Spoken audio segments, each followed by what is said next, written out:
let's do a cheers to the Sobeys Safeway Liquor Beer podcast. We ride again. I love you guys. Careful, that cake's hot.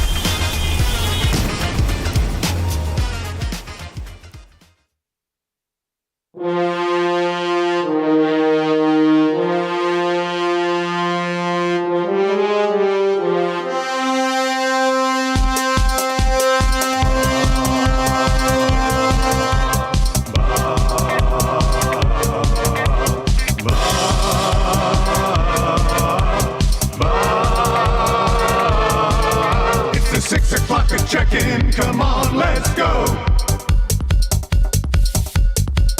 It's the AM Nasty Big Hello. Hello!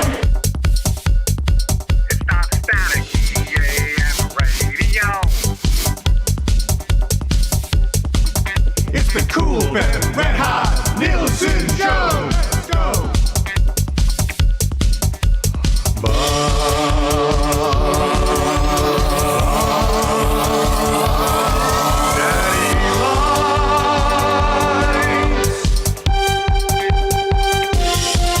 Everybody's tuning in, even my wife. Mommy likes too. And those Macromala intros are cutting like a knife. Hey, it's Mitch texting in, he's your dealer for life. Let's crack a 6 o'clock and lager with some sirloin bites.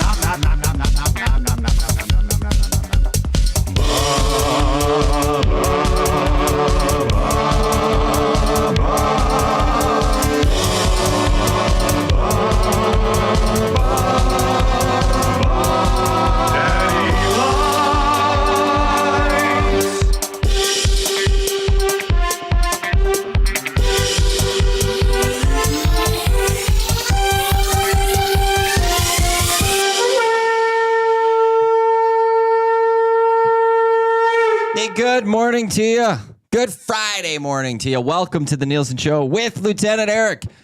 Dustin Nielson not here. Lieutenant Eric not here. Matawanek, Will Fraser, YouTube Trev with you here on this Friday morning as we take you into the weekend. Eric will be back on Monday following his time off. Dustin will be back on Monday following his CFL work. He was on the call yesterday between the Als and the Argos, and he will be out in BC. Stuck on a plane all day today. Stuck. It's a boat. It can be. I looked it up with Huss yesterday.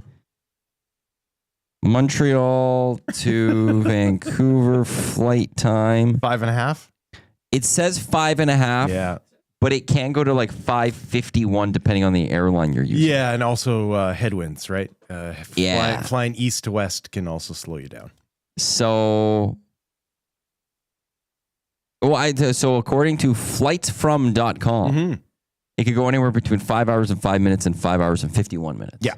So for a guy like Dusty on a plane, no problem. He fits perfectly in those seats. There's no issues for him. Yeah. But yeah, he's on that plane to Vancouver because he'll have Lions and Riders tomorrow night. But then, yeah, they'll be back on Monday with the Nielsen Show. But Will and I will take you through this Friday on the show today. I didn't do this last week with JMO because I forgot, but it's Crack Pack. And there's a bunch of CFL ones that they have on the side. And I like this. It's got a special autographed Rocket Ishmael card offer. The Rahib?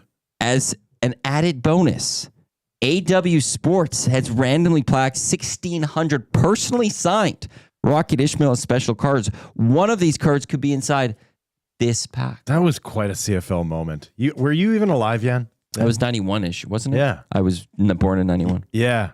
I remember it. Because that's the John Candy John area. Candy, Wayne Gretzky, and Bruce McNall buying out the Argos and then spending $1 million, which even today would be an insane amount of money to be thrown on a college kid out of the States. But they did it. Yeah. They brought in the Rocket, and he was fine. Yeah. Did he not do well? He was fine. He was productive. He had his moments. He was not a franchise defining player. Those players generally never are in the CFL. But it was a moment in the CFL where they kind of were flexing themselves. Well, because that's bit. also post USFL, was it not? Yeah. And so you're right. And so because of that, like at the same time, you have the BC Lions go out and they shelled out quite a bit of money and they brought in some no-name called Doug Flutie. So the Rocket not necessarily working out, and then Doug Flutie, the greatest CFL player of all time. So, take your pick. Choose your poison. Moon. I'm going with Warren Moon as the greatest of all time. Warren Moon didn't play long enough here. Yeah, he played long enough to win 5 straight Grey Cups. Wow, he was part of a 5 straight Grey Cups. Part of a franchise that was pretty good, but don't care. 5 straight. Listen, I was you in the 90s. I was that guy who was just like, this Doug Flutie's okay, but it's no Warren Moon. And then I finally had to just like, man, you go back to what he was doing, and every team he went to, he made them champions. Like, that's the other thing. Like, the guy was just the Midas touch for every football team he went on. Yeah, and Warren Moon didn't have to go anywhere else. He just made the Elks champs. Yeah. Eskimos at the time. That's 5 right. times. Yeah. 5 times. We will do the crackback. Chris Walby, Bomber great, formerly of the CFL on CBC. Yep. He's with our buddy Darren Bombing on Bonfire Sports. They do pre and post coverage of the Bombers. He's going to stop by sometime in the 7 o'clock hour. I love Chris Walby. I messaged him yesterday saying, hey, do you want to do the show? I've got 2 options for you. And he just went, absolutely. And I said, awesome. Which time do you want? He hasn't got back to me yet. So either 7:05 or 7:35. We'll have Chris Walby on the show. We'll get to, that's good for the Italian Center. Really good Bombers teams back then, too. I just miss him on the broadcasts. And for those that remember when he was on CBC, he had Walby's Warriors. Mm-hmm. And then Grey Cups weekend on the Saturday, there'd be the Walby's Warriors special. And after each game, actually, that he did, they got the watch. They got a watch for being a Walby Warrior. Right. So I'd love getting Chris Walby on. Love getting his take. That's good for the Italian Center. I just added one that I need to add on there. I don't want to forget that. Kind of easy trivia, Mr. Mikes. Do you want to do it, or am I going to do it today? No, I got this. Okay. Butski's already got only 2 hours until a kind of easy trivia with a popcorn emoji. 3 questions too many for Park Mazda. Feel free to text any of those to 780-218-9999 or jump into the nasty chat. We got beer of the week, Hubbardtown Brewing from, I believe it was the Okotoks area. Lisa's going to be in as we will get some Hubbardtown Brewing in, and then we'll get to the wrap before William Hubb. I'm excited about this. Why? There's so the beer is... They're from Okotoks. It is the Lime Stash Mexican. Oh, nice. A cerveza. I love my lime in my beers. Yeah, man. It's I will do that with the 6 o'clocker that we have. Mm-hmm. I'll throw some limes into it. Yeah, any light beer. It works pretty nice. It's also I won't drink it most places, but a Bud Light lime. Love it on the golf course. Love it on the golf course. When you're golfing, it is a great golf course beer. When you're out for brunch with the gals. Okay, I get it. Nah, although I did order it on a patio last weekend, and they just brought me a Bud Light and with limes. Gross. They didn't actually bring me Bud Light lime, which I was a little disappointed in. So, what can you do? What can you do? I'm a big seltzer guy, too. Like last week, we had Clinks. Jeez Louise. I could drink more and I don't feel bloated. Exactly. This is what I'm hearing. I don't know, guys. I've got a big day ahead of me. I don't want to get dragged down. Clinks was awesome. I actually really like them. They were delicious. Mimosas in a can. Praise. Get that. Mimosas in a can. I don't have to actually go get Prosecco and orange juice and mix it myself. It could just be done for me. There's still some more here. Yeah. But it's nice on Sunday fun day, right, gals? Yes. Damn right. Absolutely. Well, it's also as Big Uke says, it's Friday. So you go from Friday to Sunday fun day and mix in Saturday in between there. Although I do love my lime in my beers. So I am very much looking forward to Hubbardtown Brewing coming up in the 8 o'clock hour. Let's get to morning announcements for 100.3 The Bear. Rawr. Scott McCord, Yukon Jack in the mornings. Jess Jackson in the afternoons. Check them out. They do great work over there, and they play Edmonton's best rock. That's why they're 100.3 The Bear. Actually, before we do that, your thoughts, welcome. 780-218-9999. That is the Parish Jewelers inbox that you could text into. You'll go into a mix for an A&W text of the day as well if you have the best text going today. Open Championship, second round underway. Harmon at the top, -7. Hatton and English, both -5. Scheffler sitting -3. He hasn't taken to the course yet. Harmon's about to tee off. Looks like much nicer days. I see blue skies. I still see clouds out there. But that fescue looks to be eating up golfers. I love the looking for the golf ball in the fescue, watching the Open Championship, because there's like 16 people looking and they can't find it. Yeah, no bombing on this course. You got to keep it in the middle. That's what I love about it, is that the moment, like even if you get to the U.S. Opens or PGA Championships and you get into the rough and they grow that rough tall, you're going to find it. And it's for these guys, you can make a play off of it. When you can't find your ball and you're taking a drop. Yeah. Awesome. I want to bring these guys to earth. I got to deal with that. You deal with it. Also, some of those, especially Southwest courses where, yes, it's in the trees, but it's sitting on top of the pine needles, right? Those are makeable shots. Whereas Northern Ireland, you get it into the fescue. Like, there will be archaeologists who find it 10,000 years from now. That's when it'll show up. This text has come into the inbox. It's from Dirty Dawn. Dirty Dawn. Dirty Dawn's the Kind of Easy trivia winner yesterday. Mm-hmm. Good morning, fellas. Well, actually, I'll go back at 12:18 yesterday. Hey, Rita and Gage. Is Maddie still upset about Kind of Easy trivia judgment this morning? I just got back into cell service, just started tuning back into iHeart, but then has responded this morning. Good morning, fellas. I went and watched Kind of Easy trivia. I was late on my answer, but I blame it on Bluetooth headset, not Maddie's questioning. Sure. Which goes back like to he's sucking up. Somebody's got beef from yesterday. There is a little bit of a delay in Bluetooth. I concur. So, is that the right word?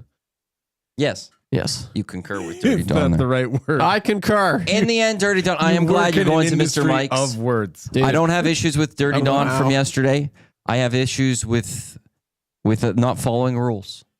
Yeah, by Trev and by some of our nasties out there. Shocker. Dude, but I'm glad, Dirty Dawn, that you are still going to Mr. Mike's because it is delicious there. So get your GC for that and go enjoy Mr. Mike's. But Seems what like a rules nice did guy. you follow? What rule did you follow, Trev? Well, I always follow rules. I was honest. I was That's not following rules. a good sport. That's not following rules. Oh, come on. Yeah, it is. How's that following the rules? Right, Will? Back What's me that? up here. What? I don't even Being know a what good we're talking sport. about. Yeah, that's a It's rule. following rules. Well, sportsmanship is Yeah, considered. thank you. But for Kind of Easy trivia? Yeah.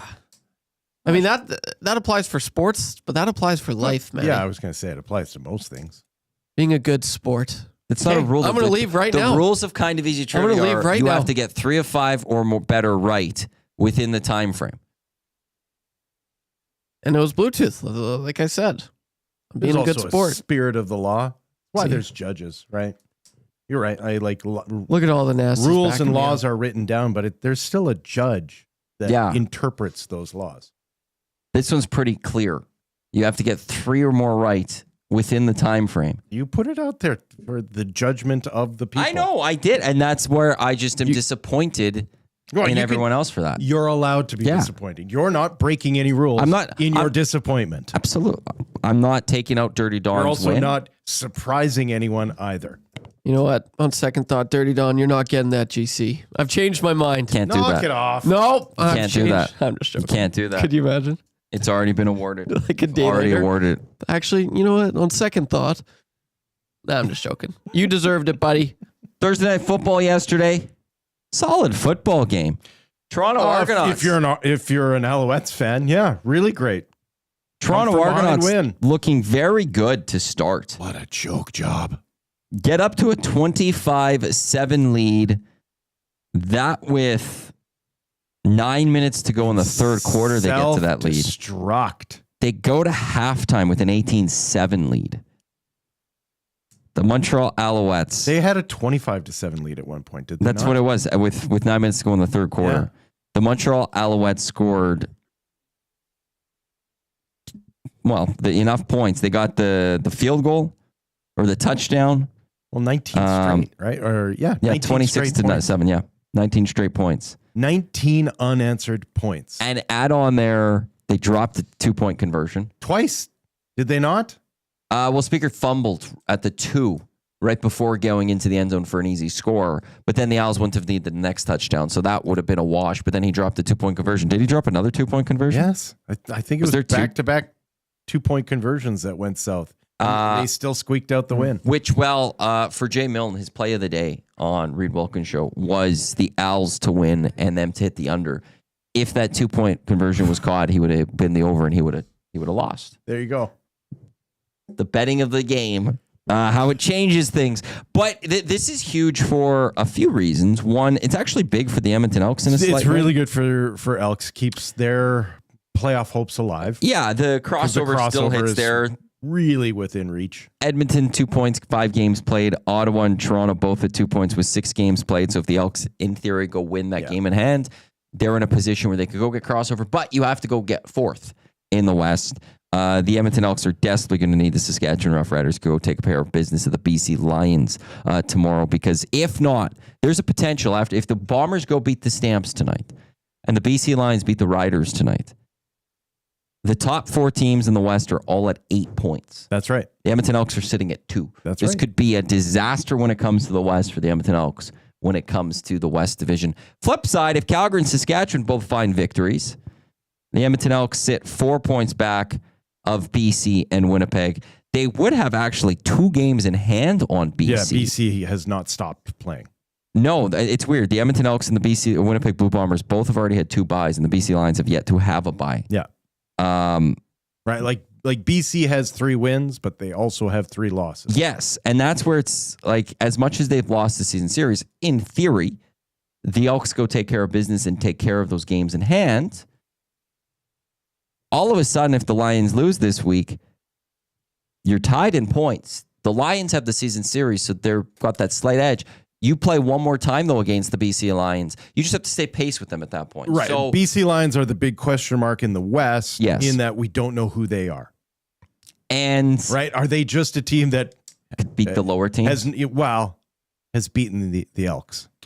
Right. And have beaten the Elks when the Elks are at their weakest. And an Als team with McLeod Bethel Thompson as their starting quarterback, not Davis Alexander. Which sounds like it's going to happen again. Alexander going out with an injury. Yeah, he said on the broadcast yesterday on TSN with Matt Shinetti right after, he's like, I'll be out for a bit. Like he knew right there. It didn't look good. It feels like maybe they rushed him back a bit from an injury.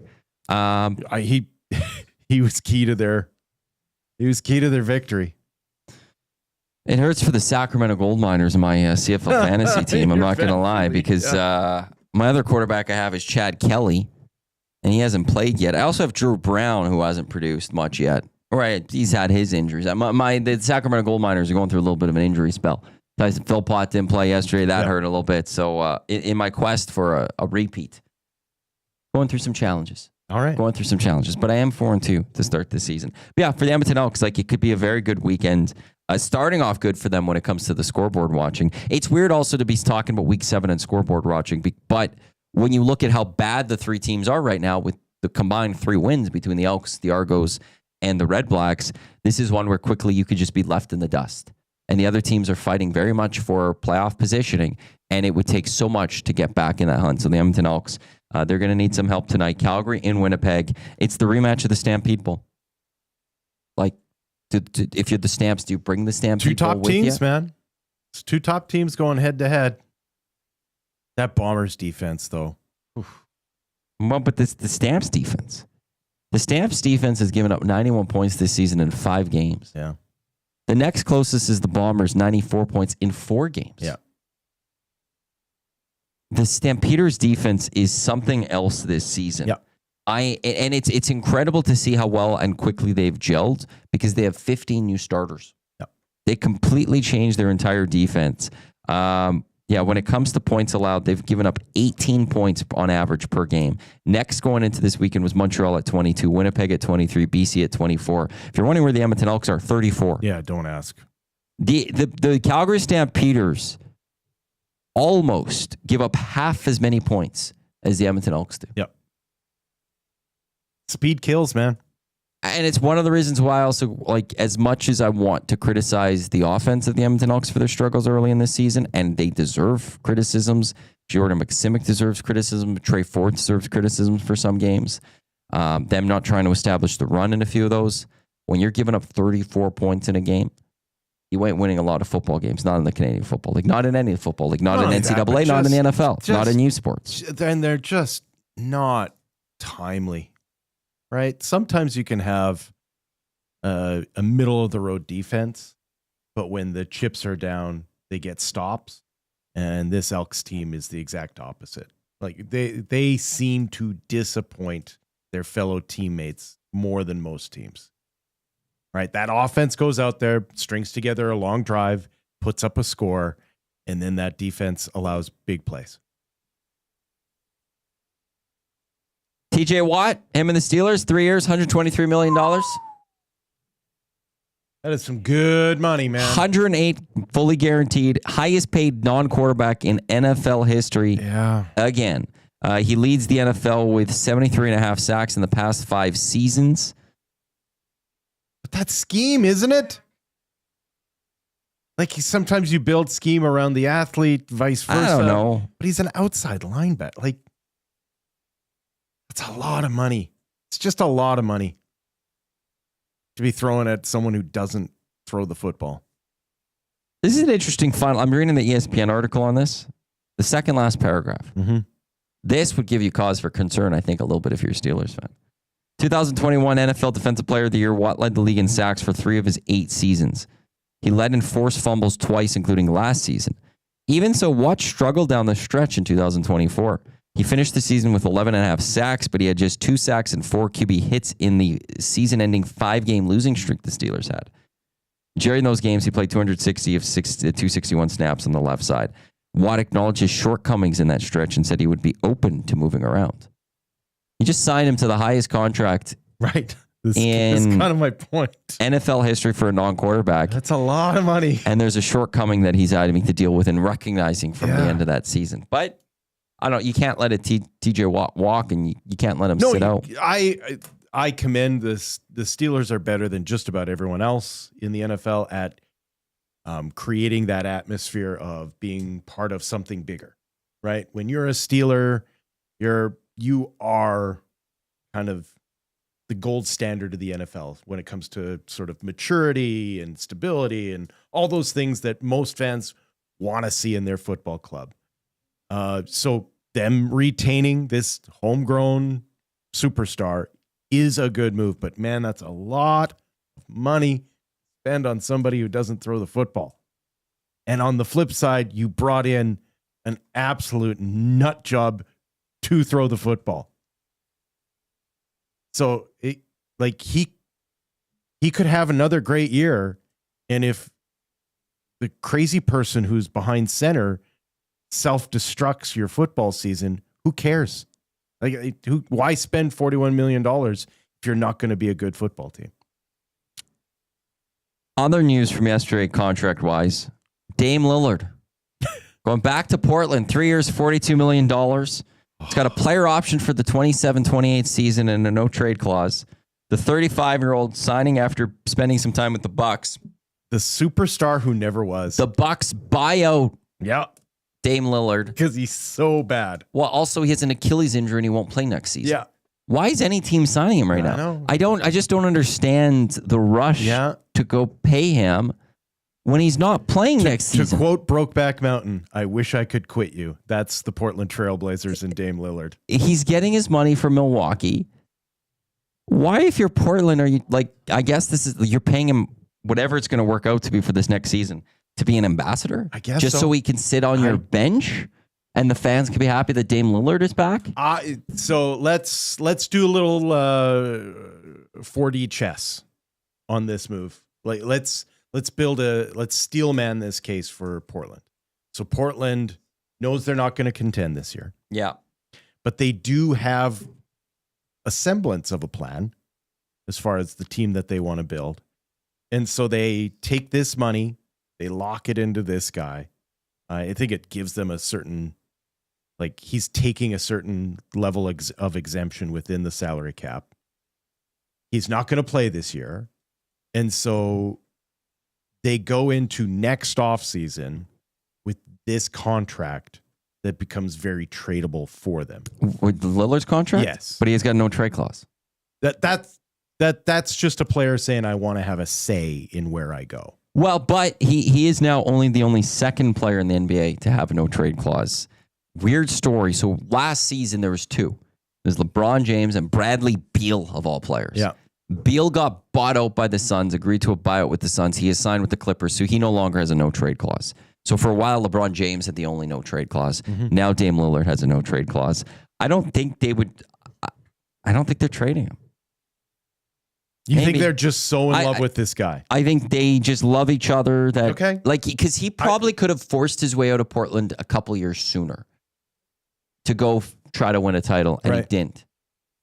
I think this is a guy who has a really nice place in Portland. Just wants to hang out around there. Yeah. I just don't know why you're spending any money on Dame Lillard for this upcoming season when he's not playing. I don't know. Listen. I would say, as a Laker fan, I can think is that this is a cap move by Portland, and not for this year, but for the following offseason. So he's not playing 25, 26, 26, 27. They hope he'd be there. 27, 28 includes a player option. So he's back. That contract, I didn't expect to see that we'd be seeing Dame Lillard sign by July 18th. But yet, here we are, going back to Portland. And how much are the Bucks paying him? If by NBA standards, how much are the Bucks paying him to stay away? Paying him to go away. Oof, that's a lot of money. Oh, there's an article. This is just from a headline from Yahoo 11 hours ago. Bucks get financial relief after Trailblazers reunion. How does this happen? They waived him. They were paying him the $113 million owed over 5 years. The Bucks get $2.3 million in cap savings annually back because of this. Okay, it's not a lot. No, that is not. No, that's a 10-day contract. That's what that is. That's a late season 10-day contract.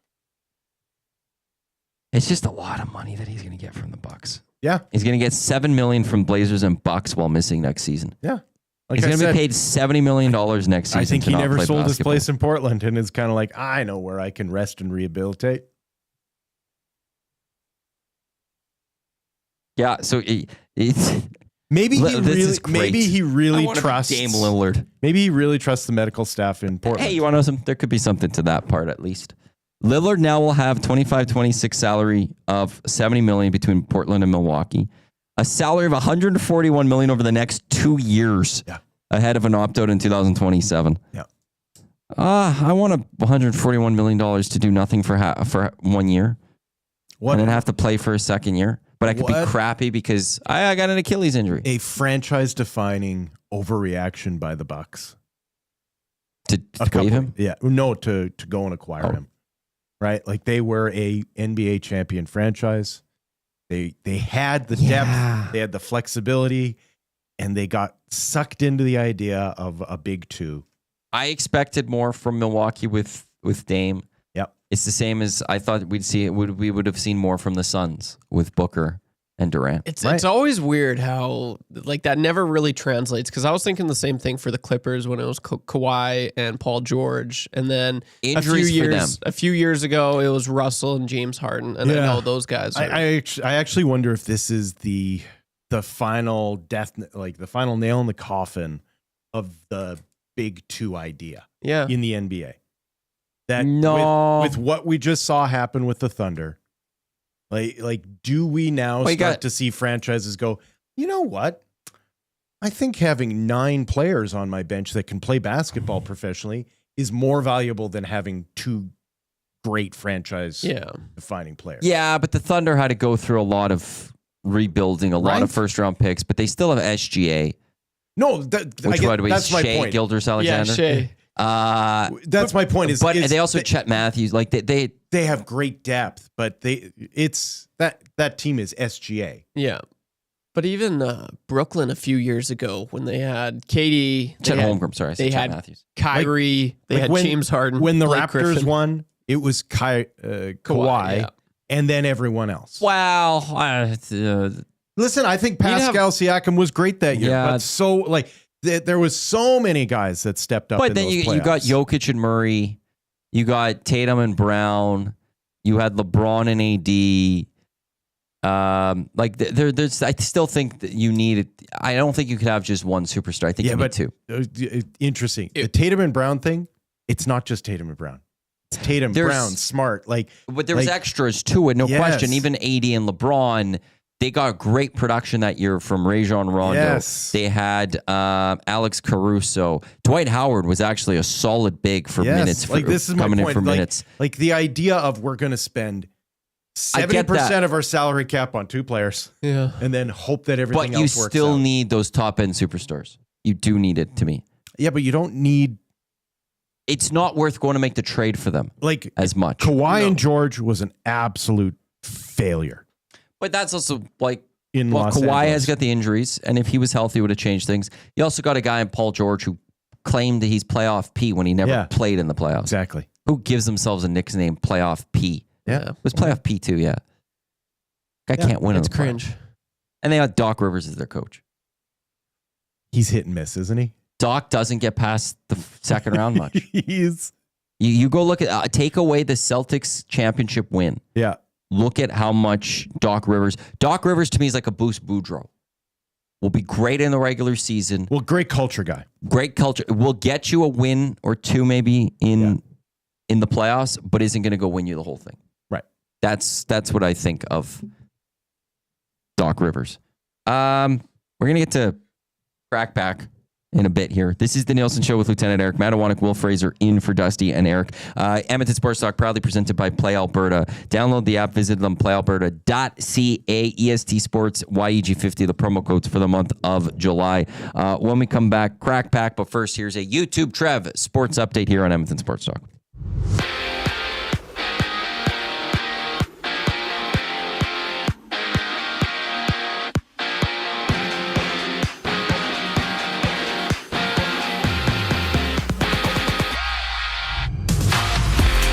Last night, the Montreal Alouettes edged the Toronto Argonauts 26-25 in a thrilling comeback. Als QB Davis Alexander powered in a 10-yard touchdown to cap off the rally and threw for over 300 yards as Montreal moves to 4-2, while the Argos drop to 1-5. It's heavyweight tilt tonight in Winnipeg as the Blue Bombers welcome in the Calgary Stampeders. Calgary comes in at 4-1, riding high off a win over the Riders, while Winnipeg at 3-1 will be looking to return the favor after getting thumped by Calgary just 2 weeks ago. Kickoff for this one going at 6:30. And over in baseball, the Toronto Blue Jays are back home tonight as they open a series against the San Francisco Giants. Chris Bassett gets the start for the Jays, while Giants send out veteran Justin Verlander, who's still searching for his first win of the year.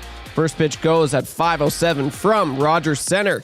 The Edmonton Riverhawks return from the All-Star break with the 3-game series against the Kamloops Northpaws. This one gets underway at 7:05.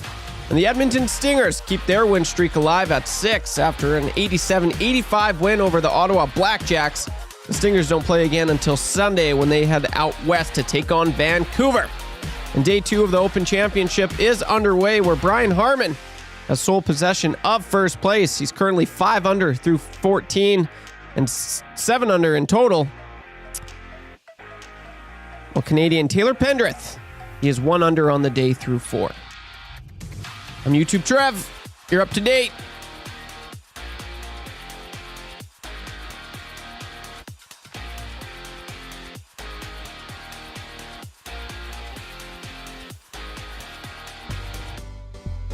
The Nielsen Show featuring Lieutenant Eric. Only on Edmonton Sports Talk.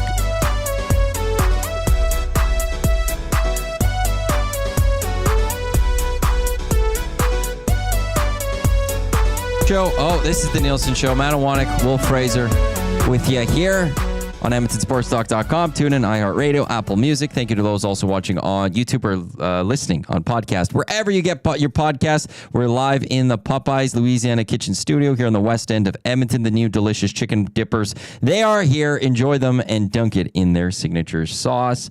Rip City not happy with us. He is behind. He says, these two idiots know nothing about Rip City or Dame. Love you guys, though. Does give us love. Is it because he loves Dame Lillard or he hates him? Well, I wonder if it's... No, I think he loves him. Bucks won an NBA Cup with Dame and Giannis. They won an NBA Cup. As a Laker fan, I'm all in on the NBA Cup. As a Laker fan, I'm all in on the NBA Cup. That's my favorite mic drop so far this morning. Hey, man, they won an NBA Cup, so suck it. Yeah, YouTube Trev, Jen is saying, did you get a haircut? Somebody actually, Chris said, who is this guy doing sports update? Fresh cut YTT. Trev's not happy about his haircut. He came in, wore a hat. He has he has gorgeous hair. I think the hair looks great still. I don't think he's going to take off his hat. He came on with his hat. I was like, oh, you're wearing this hat? He's like, yeah, I got a bad haircut. His hair's always going to look good enough because he has such natural, great hair. I think it's a good look still. But I'm a fan of it. No, Trev is not. The hat look? No, the hair. I like when you took your hat off for that brief little bit there. I liked what I saw. I thought it was a good looking. Delilah told him some sweet lies and took all his strength. Yeah, I'm not. Samson is no longer. Okay, yeah. So the story behind it. I mean, I'm not gonna lie. I don't know how much English this guy knew, which was kind of, I guess. Sometimes we don't know how much English you know. Yeah, so which that's is true. Fair. And then he was like, so what do you know? What do you want? And I'm like, I want an inch off. I want to be pretty. I want to be pretty still. I want an inch off. Like take an inch off. I still want flow. I love the wings, but I just want like an inch off, a trim around everywhere. But an inch off. And then like the first thing he does, he's like, oh, he's nodding his head. He grabs a razor, which I haven't had like the razor, that when he puts the guard on. And I kid you not. Those are called the clippers. Yeah. No, these are the clippers. No, those are scissors. They're still clippers. Yeah. So wait. Yeah, no, that's a clipper? The clipper has the guard on it. Those are clippers. I didn't know that. A razor is a razor. Yeah. So anyway, he starts off, like I kid you not, he gave me a reverse mohawk. He starts from the center. Middle out? Middle. And I'm just like, I was like, had a smile. Instantly, that my seems smile, like full buzz cut. That's like you're going for the full buzz cut. That is. And yeah, he hated you. I think he spoke perfect English. Boris Smirnoff used to do this to fans. If there's any barbers out there that need Boris Smirnoff, can I have your autograph? I will gladly. I do not don't speak English. And then after he was like, he didn't even say, he like looked at me. He was like, this guy thumbs up, you. Thumbs up with the smile, and I was like, it's great. I love it. I think How much did you tip? Yeah, so this is where I feel bad. Why? I only tipped $1. That was pretty. How much did you pay? How much did you pay for the haircut? Like $34. Yeah, you should not have tipped $1. I could have done. I was going to say you should have even tipped. You should not have tipped. Point. At that point, you shouldn't have even tipped. Yeah. I know. That's more insulting. I think it's dropping $1 instead of nothing. Well. Yeah. Yeah, maybe you're right, but I said, I want wings. I like the wings. So luckily the hair, and I will say, I'm a lot happier when I went home, had a shower, and was able to, style it how I style it when it was short. But what ticked me off the most is how he styled it. I was like, I thought this is how it was. But obviously, I thought your mom cut your hair. My whole life. I didn't get my first haircut until I moved to Edmonton. Why didn't you just wait to go home and make your mom cut your hair? I don't know. She doesn't like doing it anymore. Oh. Yeah, she's kind of, I don't even know if she has clippers. Like, does it stress her out? No, it doesn't stress her out, but she has no time of day. And if I'm being honest. Have you offered to pay her $30? No way. But like, I noticed like I bet you she'd change her opinion. The last few haircuts, she was really losing like her, what would you? Like, her touch? Her touch, yeah. Like I remember like the one she gave me, she almost gave me a bald spot. I'm like, oh really? Yeah. Hey lady, sharpen up those scissors. I know, it was tough. So that's what's up. The latest on my hair. You did not get a $30 haircut, but on the other hand, you should never get a $30 haircut. Is that the going price? I don't know. That was the first haircut I ever paid for. There's the $20 haircut where it's kind of like they put the bowl on, they get the clippers out, and they cut your hair. Don't talk. And that's a $20 haircut. Mine's $50 Yeah. Or you pay $50, $60 and get a quality men's barber cut. My guy knows what he's doing. Yes. I've actually started going to went to him in Jan of 2020, so it's been 5 years now I've been seeing this guy. You found he knows yourself what I want. in the mushy middle, and that's the problem. You never want to be in the mushy middle. No, man. You either pick the cheap haircut, or you get a quality mushy haircut. middle. Yeah. You just with my guy, like I know he knows what I want. He'll just double check the side lengths for me. We change it up because sometimes I change that up a little bit longer, a little bit shorter. But beyond that, he does what I need. I can get a nice drink. Never do when I sit down. Would you like a coffee or water? No, yeah. Sit down. Good dude. Hugh. Good guy. Jeez. We've got Chris Walby coming up. Hopefully sometime in the next hour. Play Alberta early bird bet. We've got that's good for the Italian Center. But right now, would you guys like to crack some packs? That's good. Yes.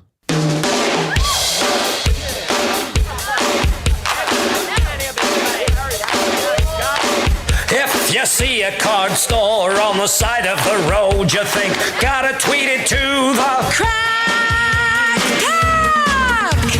Crack Pack, yeah. I'm tracking down all the young guns today. Looking for the young guns today. Looking for the young guns today. I got me a card, it's a heck of a pull, and we're tweeting it out to the Crack Pack. I got me a canvas, it's worth about 20, so hurry up and sell it to get more money. The Crack Pack is a little old gang where we can crack together. Crack Pack, baby. A Crack Pack, baby. Crack Pack, baby, Crack Pack. Crack Pack, baby, Crack Pack. Crack Pack, baby, Crack Pack. Crack Pack, baby, Crack Pack.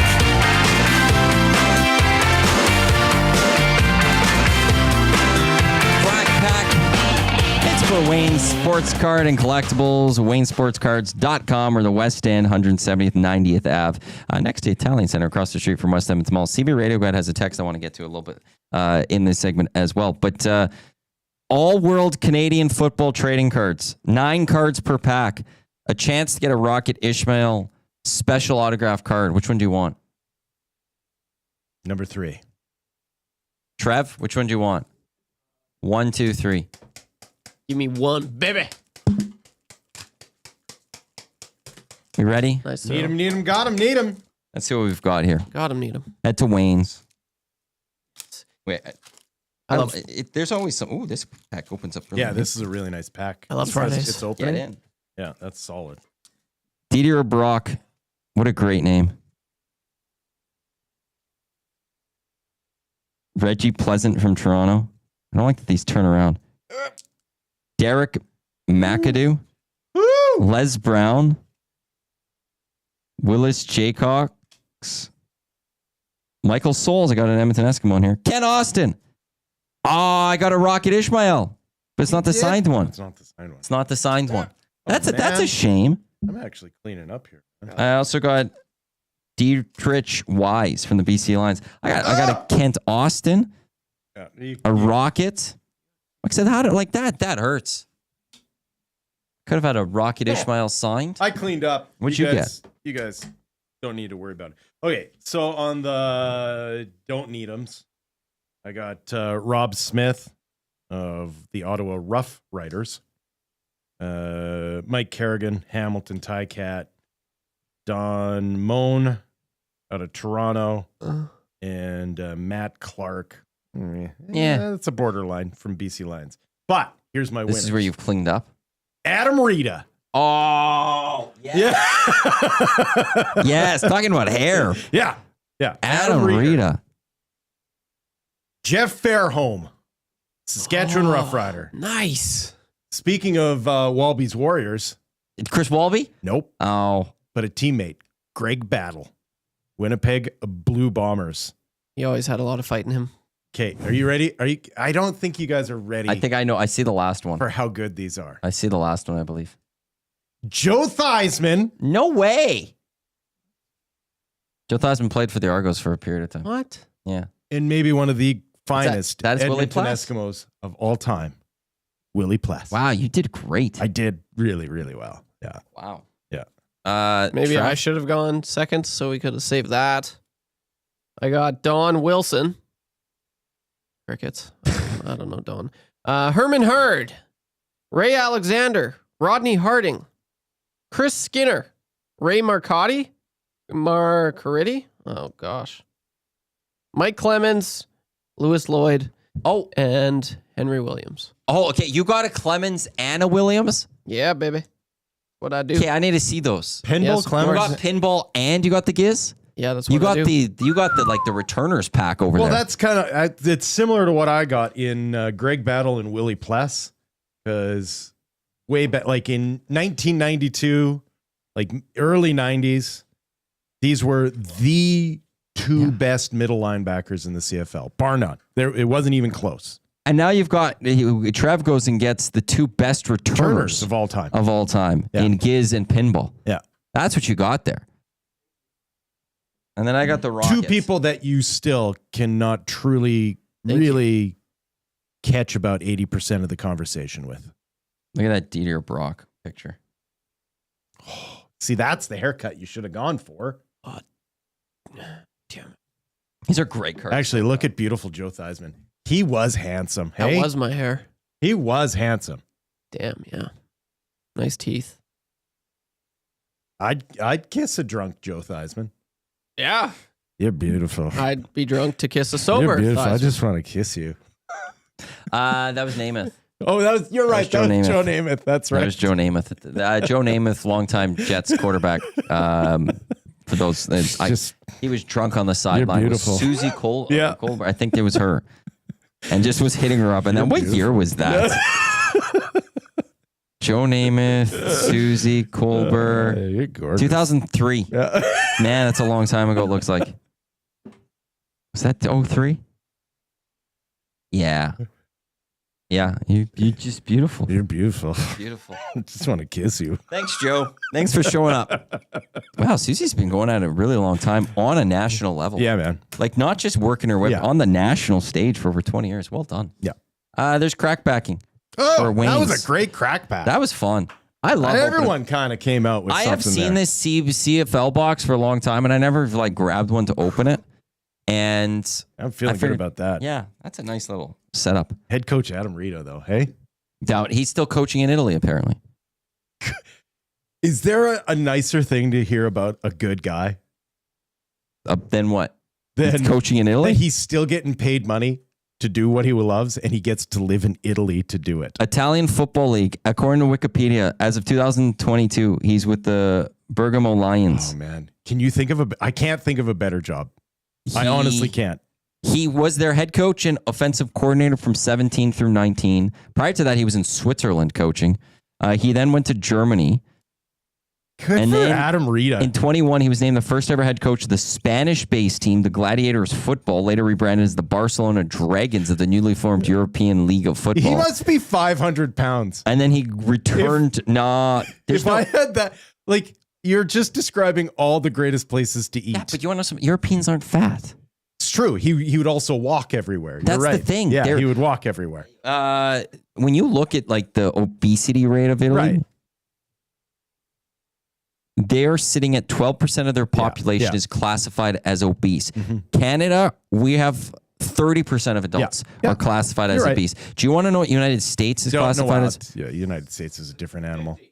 42% are considered obese, not overweight, Yeah. obese. Yeah, yeah. 42% of the U.S. population. Yeah. So yeah, no, he's doing fine because he's eating the fresh food, Right? fresh bruschetta. Like that's what I'm thinking. Like every place that you named, he's just like, he probably has like 5 restaurants that are just perfect. Perfect restaurants. CB Radio Guide text in. How much do people tip their barber? I always struggled with this. Depends on, like, the standard amount is about 20%. Is it a standard amount like that? Yeah, like that's kind of the average. Like to not be considered rude is 10%. Chat GPT. What is considered a normal tip for a barber? The lowest option yesterday for percentages, it was 30, 25, and 20. And I was like, yeah, no. That's why there's also the I was baffled. custom. I customed it. For sure. According to ChatGPT, a typical tip for a barber in Canada, US is usually 15 to 20%. Yeah. Good job, 15. Great job, 20. Exceptional, 25 plus. Yeah. So if your haircut's 40, a normal tip would be $68. I tipped my barber a little too much the first time. I go for a flat fee. Okay. No, I went $15 just straight up. I now can't go back off of that. My barber Wade just started his own shop. I'll cut your hair, Tommy. And Or he Maddie. doesn't allow tipping anymore. And my guy just started a shop. He still allows tipping. Yeah, my guy, he's like, he's like $50. I was like, okay. And then I'm like looking at it and it's just 50. Like that all I can do is tap. And I'm like, well, but he goes, I just hate tipping, man. Like, it just makes me so uncomfortable. He goes, so like, if you don't think that your haircut was worth $50, don't come back. Like, but I don't need any more. Gives me a stomach ache. I'm like, okay, but like, this is better than a $50 haircut, man. I'd like to give you a tip. He goes, nah, just come back. Like, that's the only, that's why I love my barber Wade, but yeah. CB Radio guy responds, I give a blanket tip of 20 for a $50 haircut. Yeah. So you're tipping 40. You're tipping very good there. You could go as low as $10. Yeah. With that tip, and you're still good. But if it's the same person, like to me, that's where what do you mean you're going 40? 40%. He's tipping 20 on 50. I think he's saying he tips 20% on. No, I give a blanket tip of $20. $20. Woo! For a $50 haircut. Holy cow. That's why 40%. What else are they doing for you down there? to 10%. You could drop down for $10. What kind of? But exactly. What are they doing for you in that chair? But for me, I've given my guy like 15, which is a little higher. Like I could maybe have gone down to 10. Yeah. But I've now done it for so long now, I just feel like I'd look like a dick for all of a sudden being like, out of nowhere, like I'm dropping him down. And that'd be so out of character for you. I don't mess with people that touch my food. I'm not messing with someone that touches my look. I agree, man. Like there are certain areas where I don't wear hats lots. Yeah. The only reason I'm wearing a hat these last 2 days, I'm not doing my hair in the mornings. Just not happening. So I wear a hat. Beyond that, I don't like wearing hats. Right. If you saw me wearing a hat for a month, you know I had a bad haircut, which means I pissed off my barber. Also speeds up hair loss. So you have to be careful with your hats. That's what my grandfather always said. True. I don't know if I believe that. It cuts off circulation and it also rubs, like it pulls hair out. So yeah, $20 seems to be like, their 20% seems to be a good standard. I get a quality haircut for $20, 26 with tip, so $6. She knows what she's doing. It all depends on the barber paying attention. More doesn't always mean quality. Oh, barber paying more doesn't always mean quality. That coming in from DJ, and that's the part of it too. Like, yeah, like my guy. The first time I sat down in his chair, I'm like, this guy, attention to detail. Yeah, like the way he cut. I used to have a haircut where I always felt like the first week I didn't like it. Yeah, and then it would. After that, I'd be good for like 2.5 weeks. And then the last couple of days, I'm like, I'm ready for a haircut. With my guy now, there's almost no time period where I'm like, I don't like my haircut. Even at the beginning, I'm fine with it. And I never be like, I really need a haircut. The only reason I need a haircut is my hair is just growing longer. But I don't feel like with the haircut, I'm like, I can't do anything with this anymore. I need to get it cut. It is good work. I'm very happy with you.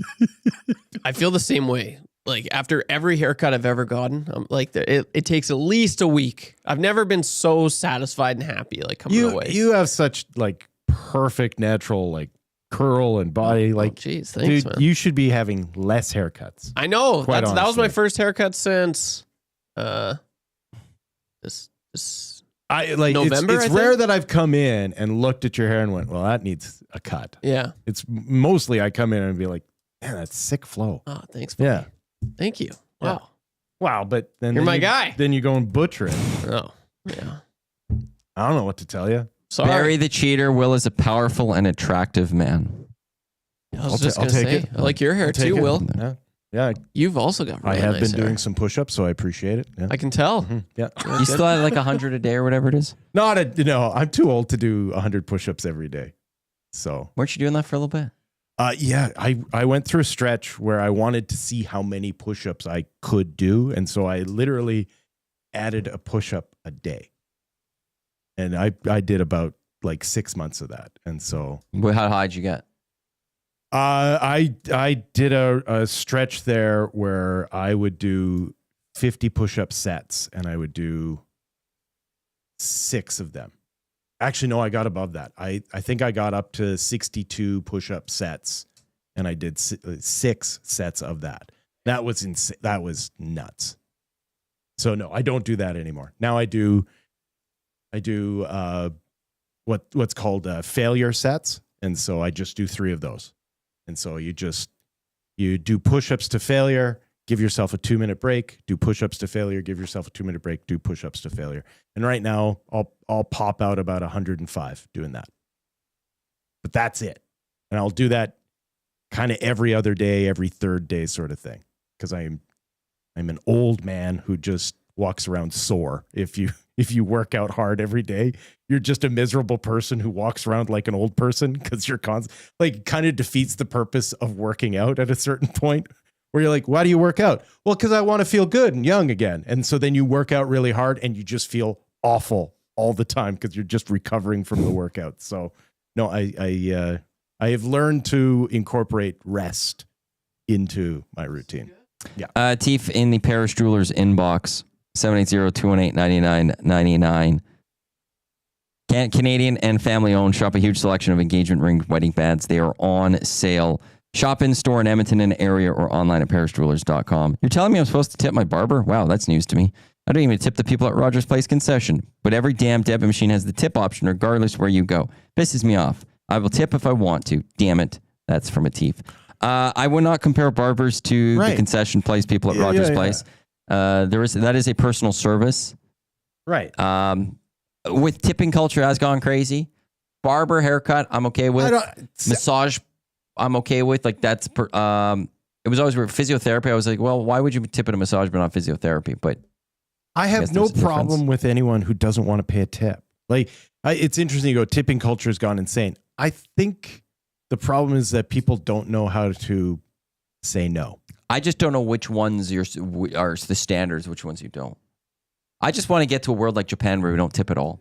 What are actually, here's a beef. I could have got this yesterday. Yeah. I'm annoyed. Like Uber started out as you don't have to tip. That's why you do Uber. Right. That's why I jumped on Uber. Yeah. I didn't have to tip. Now there's the tipping option at the end.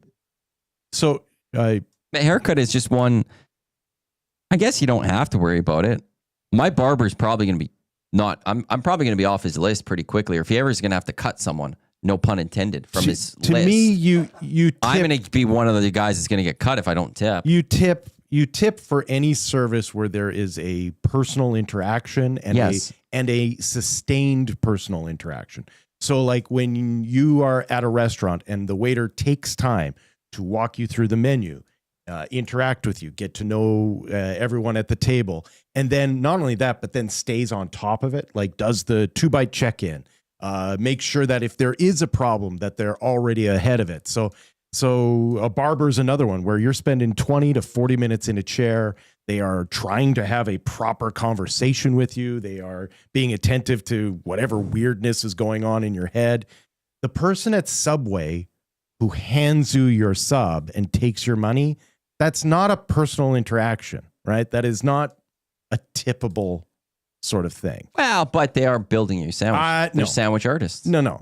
That's an assembly line, man. Like that's all that is. So no, that's the difference. If someone has spent, even for example, if you go to a really nice hotel and the bellhop gets you, like greets you at your car, opens the car door. Yeah, I don't want that stuff because I don't want to be tipping those ones. Sure, right. So don't stay at those types. But if you are staying there and then they like help you get into the check-in line and then take your luggage to your room, that's a tippable sort of thing, right? Like I don't know how much you need to tip, but that's a tippable sort of thing. Whereas the bus driver who drives you to and from, you don't need to tip your bus driver, right? That's their job. Rip City, does he want to tip at Starbucks? I do not. I've never tipped at Starbucks. I usually only order a coffee at Starbucks anyways too, so you're pouring me my cup of coffee. I always feel so guilty at Starbucks. I don't know why I always give in. I also never order at a register at Starbucks. Oh, I only mobile order. Oh, damn it! It's the best. Even Tim Hortons, It is only very mobile smart, order. actually. You get the order, you drive there, you walk in, you grab your drink. Because then you don't have to. People are pissed at you because you walked in, grabbed your drink, and walked out, and they've been standing there waiting for their drink. You laugh. I'll just and then the option comes up, and it's to me, that's the assembly and all of that. That's just not find a local neighborhood coffee shop. That one I'd be more likely to do a little more of a tip. Someone who lives in your neighborhood. But the difference is if I'm also asking for just a pour over coffee. Right. Probably not. Yeah, but at that point, your tip is you're literally just rounding up whatever the change is. No. No? No.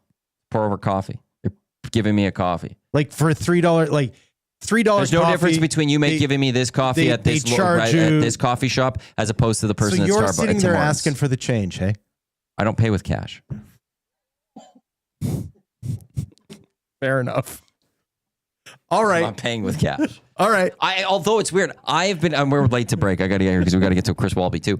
I have been ripped a little bit, Joe, that I carry carry cash. You've been ripped, have you? That I carry cash. Yes. I'm always have a couple bills on me. What are you supposed to do when you get mugged, man? It's just one of those, you never know the one place where it's like you just maybe need a couple bucks or like Quote John Mulaney drop it down on it. You want it? Go get it. It's one of those that I usually start with like about $60, and until I run out of that $60, I don't replenish. Street smarts. But I don't know. I'm the weird one apparently nowadays for carrying cash. That's not why you're the weird not one, coin. dude. No, from that part, not everything else. He's Will Fraser. I'm Adam Wanik. This is the Nielson Show with Lieutenant Eric here on Edmonton Sports Talk, your clear choice for Edmonton Sports, presented by Play Alberta. We'll get a YouTube Trev Sports update, and then we'll try to connect with Chris Walby, CFL great, Bomber great, and a Bonfire Sports to talk a little bit about the Friday Nighter tonight. Here is YouTube Trev.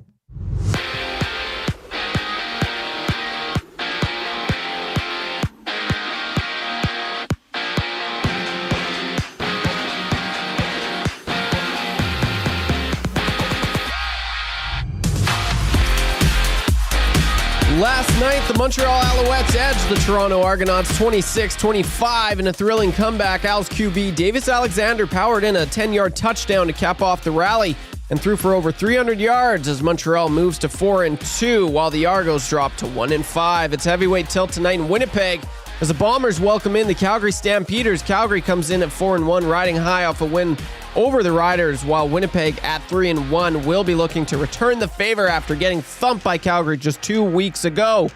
Kickoff for this one is at 6:30, and over in baseball, the Toronto Blue Jays are back home tonight as they open up a series against the San Francisco Giants.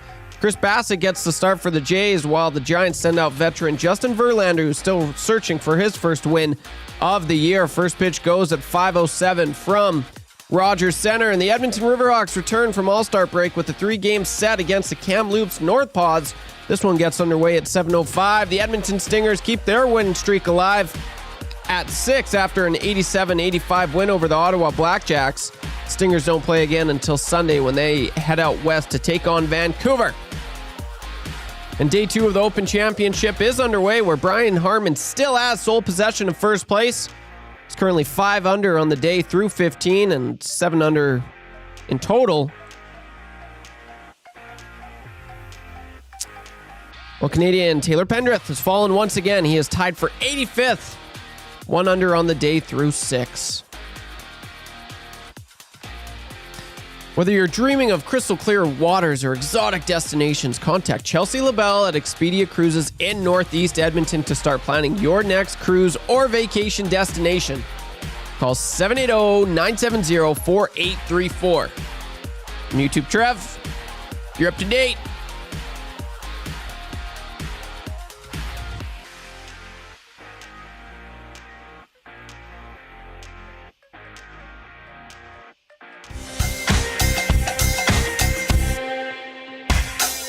What say you? Hey, nasty crew. We got the Nielson Show flu. And there's nothing we can do about it. What say you? Hey, nasty crew. My wife thinks I got better things to do, but there's nothing I can do about it. Well, tune Tuning in or tune in, we're listening online. We catch up with the podcast when we fall behind. We're texting in the nasty chat, what's on our mind. 780-218-9999. No more interference from corporate interest. Just Dusty and Eric and all of the bad cats. Like Brzezinski and Noodles, Gadget can gauge it. If it's fun but a cool band to make a little wager. We can't wait for the Monday mandate. Shaggy's always on time. Tommy's always late. Would you like a cup of tea? Forget about the old place. Hey, we were number one in the text race. We don't miss all the commercial breaks, but we sure miss Nickelback today. We wanna hear some hot takes and we wanna hear Renee. Wanna hold the neck up when I wanna kiss away. Beat up the tire fire and remember that name. We love every goal song, but what about the games? Macaroon, Rapapo, Dragger, Engineer. It ain't Christmas season, but they sound like reindeer. Button and my cousin and the tales of the north. All about him in person, Dusty go forth. What say you? AM Nasty Crew. We got the Nielson Show flu. And there's nothing we can do about it. And there's nothing we can do about it. And there's nothing we can do about it. This is the Nielson Show with Lieutenant Eric Manawanek, Will Fraser in for Dusty and Eric alongside YouTube Trev. Thank you to everyone for listening live on EdmontonSportsTalk.com. Tune in, iHeartRadio, Apple Music, watch it on YouTube, or listening on podcast wherever you get your podcast. We're live in the Popeyes Louisiana Kitchen Studio here on the west end of town. Chicken dippers are in. It's the new delicious chicken dippers. Dunk it in their signature sauce. Check them out, popeyeschicken.ca. Play Alberta early bird bet. That's good for the Italian Center. That's all to come this hour. Chris Walby from Bonfire Sports, a CFL great. We're hopefully going to connect with him in this hour as well. A couple texts I do want to get to in the Parish Jewelers inbox, 780-218-9999. Border City Cabbie. As a cab driver, don't expect anyone to tip me, especially when I'm driving during the day. Dean in Clairview. Hey boys, good show. I decided to give the Elks a try again this year after 3 years of being a debacle. The only aspect of the game remotely close to being professional is the special teams play. Horrible play calling, coaching, bad plays by the players, drop balls, and missed blocking assignments. The on-field product is deplorable right now. Pre-game tailgate is solid. Thumbs up to that. Things need improving. Dean in Clairview. There's a lot more on the tipping. Please explain the difference between being handed a coffee or being handed a sandwich. There isn't one. I think he's talking about like not tipping a sandwich, but tipping for a coffee. I generally wouldn't tip fully for the coffee. I'll tip like if it's like the full espresso latte type stuff. I guess that's like maybe that doesn't deserve a tip at all. Yeah. Coffee shop might not deserve a tip at all. I'm not going to fight anyone about coffee shop tips. You don't want to tip at a coffee shop, feel free. To me, I guess that it would be the same as a sandwich, or you go to Harvey's or something like that. When they're assembling things for you, they're building your latte. It's the same type of thing, right? It's all just assembly, right? I don't like the tipping world. I get nervous because I don't really? want to. You don't like handing out extra money for things? It's not that. It's actually not that at all. I don't want to be seen as a cheap tipper.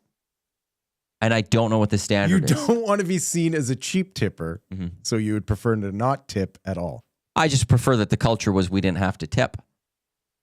Then your stuff is going to cost more. So which would you prefer? I would rather to know what my cost is just all in. Okay.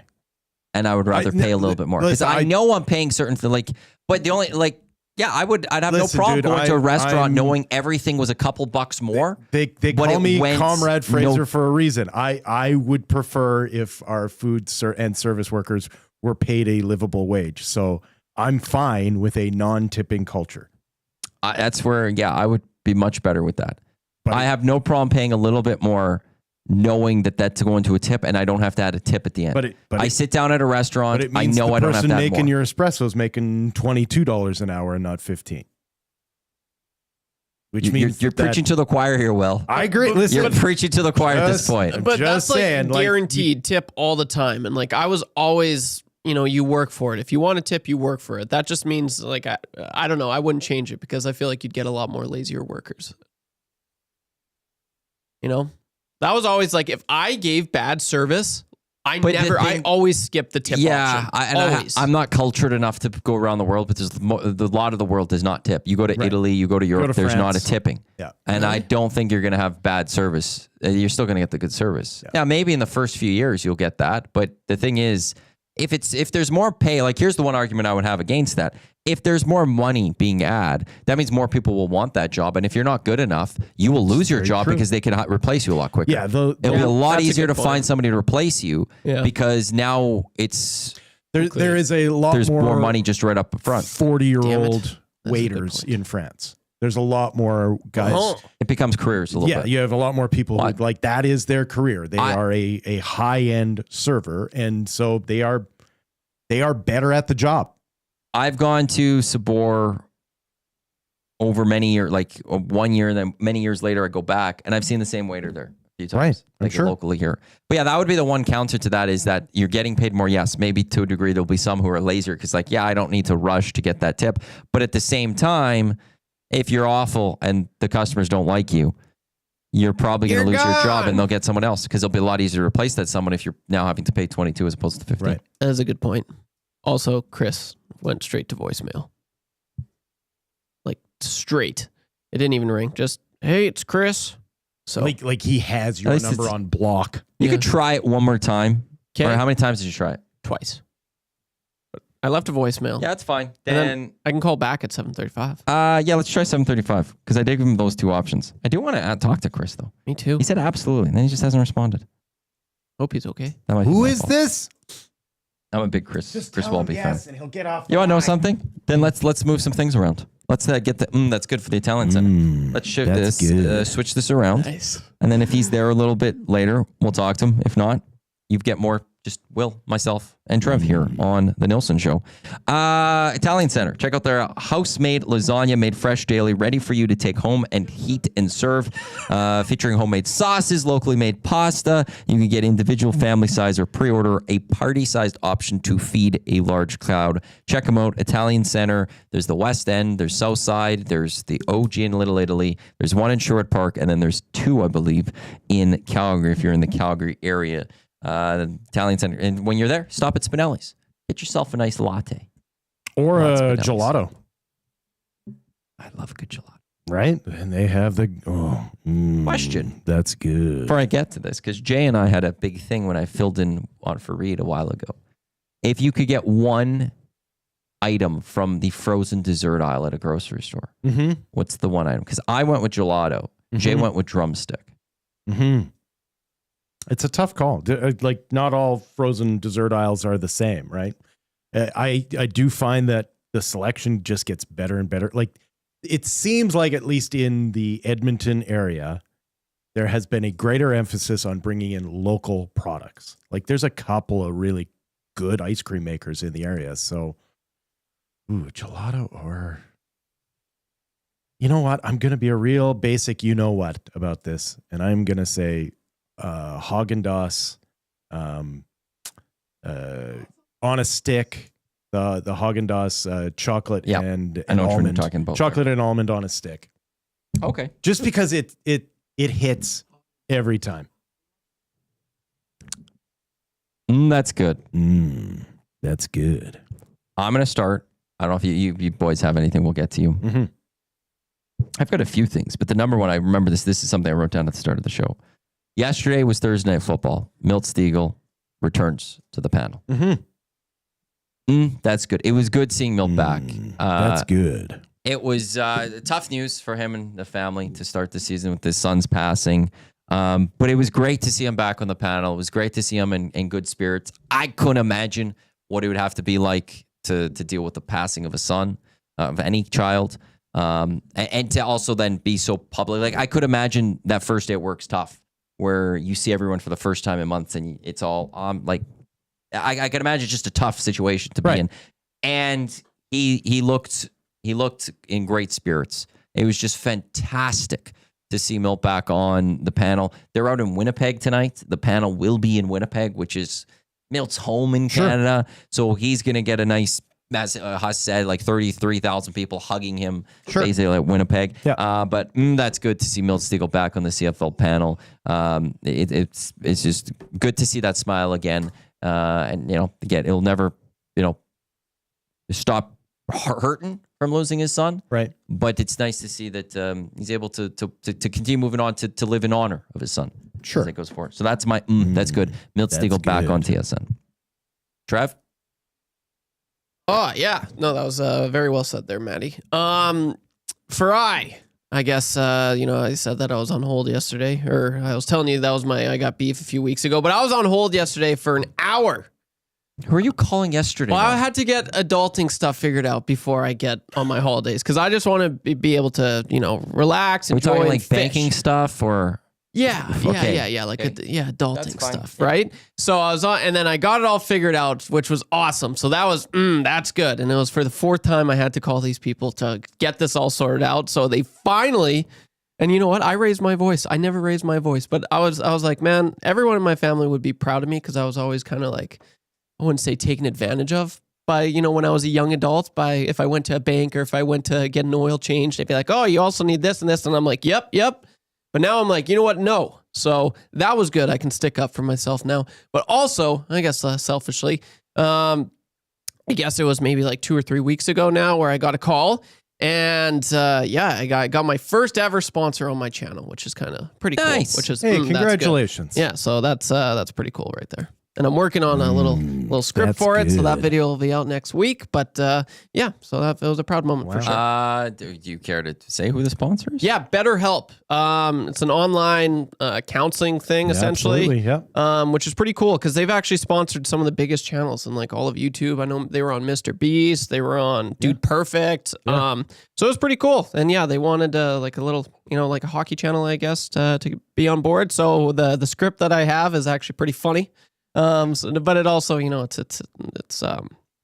means a lot to me. It really, really does. It's important to it's okay to not be okay and talk about that. So yeah, I'm pretty pumped. But yeah, BetterHelp, first sponsor of Above Average. Let's go, baby.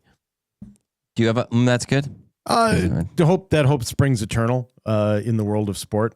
There is, no matter how big or crushing the defeat, there's always next year, and that is exemplified by the Raptors and the fact that they're advancing to the Summer League semifinals, right? Like, You just could only dream of it. yeah, and in fact, they are the exact team that needs to do this sort of thing in the offseason.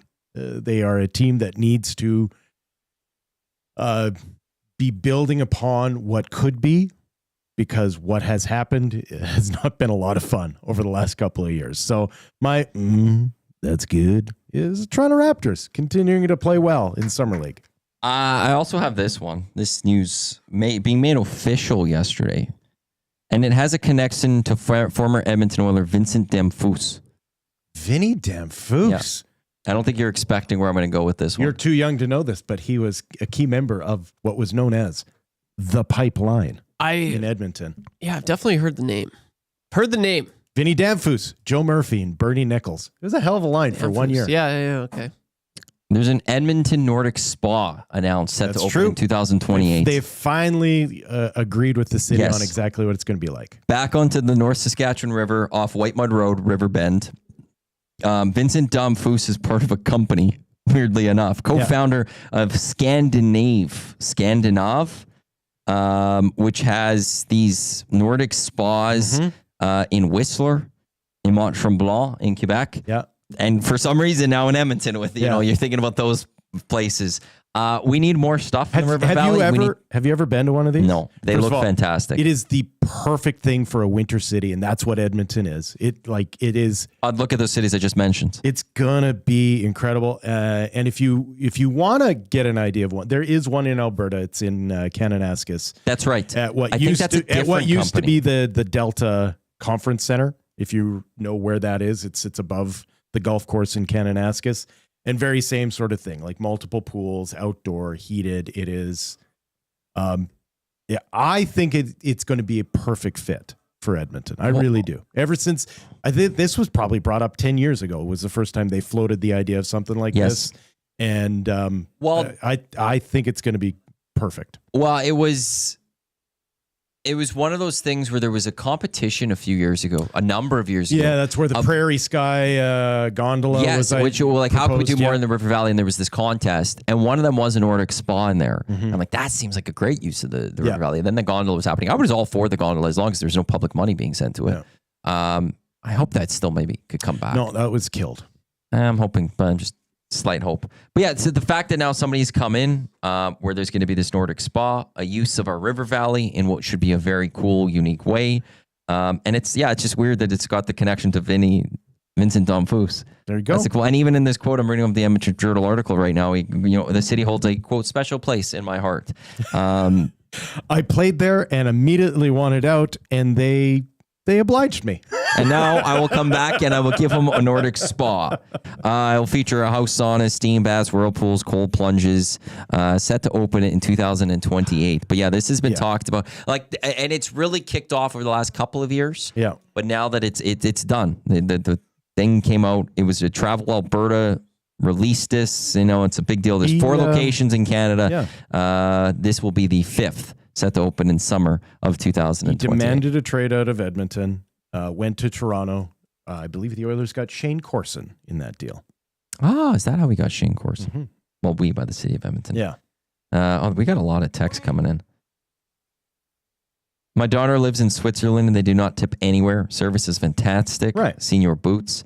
Baggio, European hospitality industry is another world. Yep. Because you have professionals. Yeah. It's not just college students and people recently out of college. It's 30-year-olds who have 10 years experience knowing what they're doing. Teacher Arlo, boys just got back from 17 days in Scandinavia. Pricier, yes, but so nice not to have to worry about tipping. Mm-hmm. Service is just different. They'll check on you once, but otherwise they just let you eat. Unless you signal for them to come over, which is also, I think, a nice thing at times to do that. But yeah, you already know I'm going to pay more than what I'm paying for. I just mix it all into the price and let it all be. It's the same as I would say grocery stores put in an all-in price on. They do that in Europe.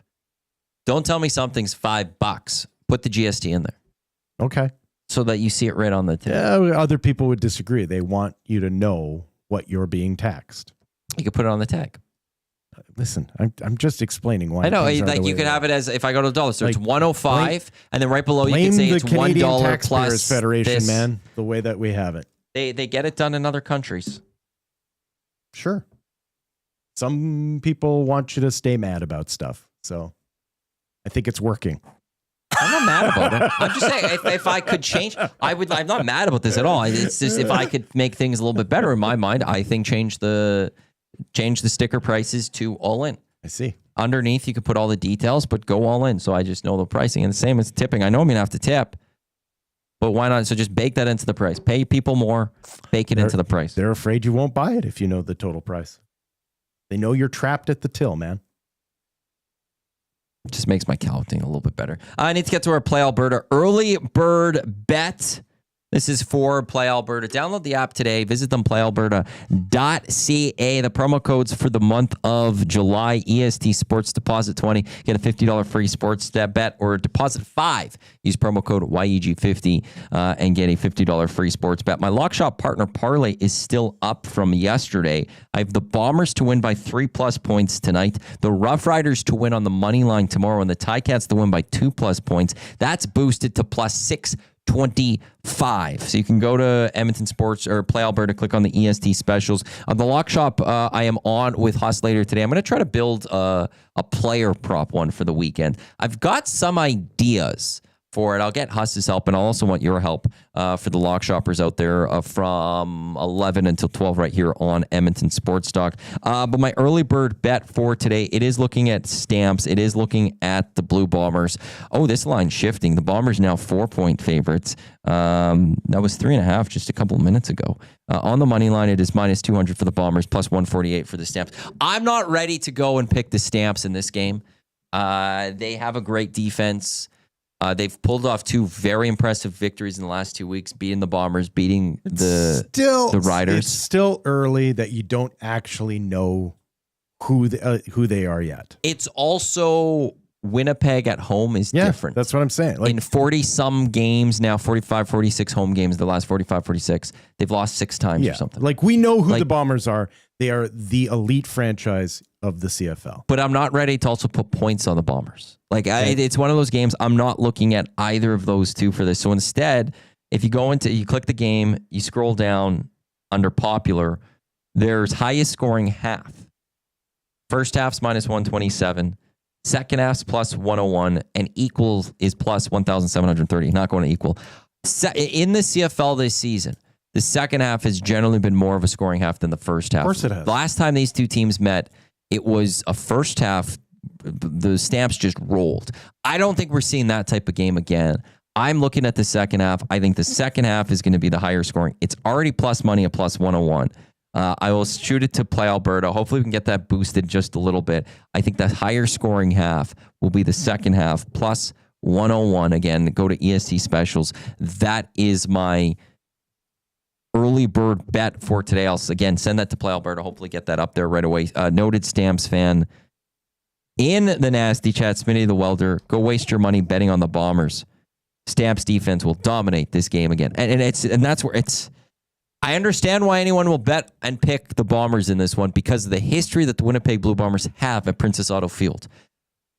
But also with what we've seen about the Calgary Stampeders, that's the thing that puts the paws up, the hand goes up and go, can I really bet against the Stampeders right now? Should you really bet against the Stampeders right now? So that is why I'm looking at the second half, highest scoring half for this game instead. There's also, this is a little sick. I'm just going to say that. All right. I'm here for that. You could bet on the opening night of the NHL already. Okay.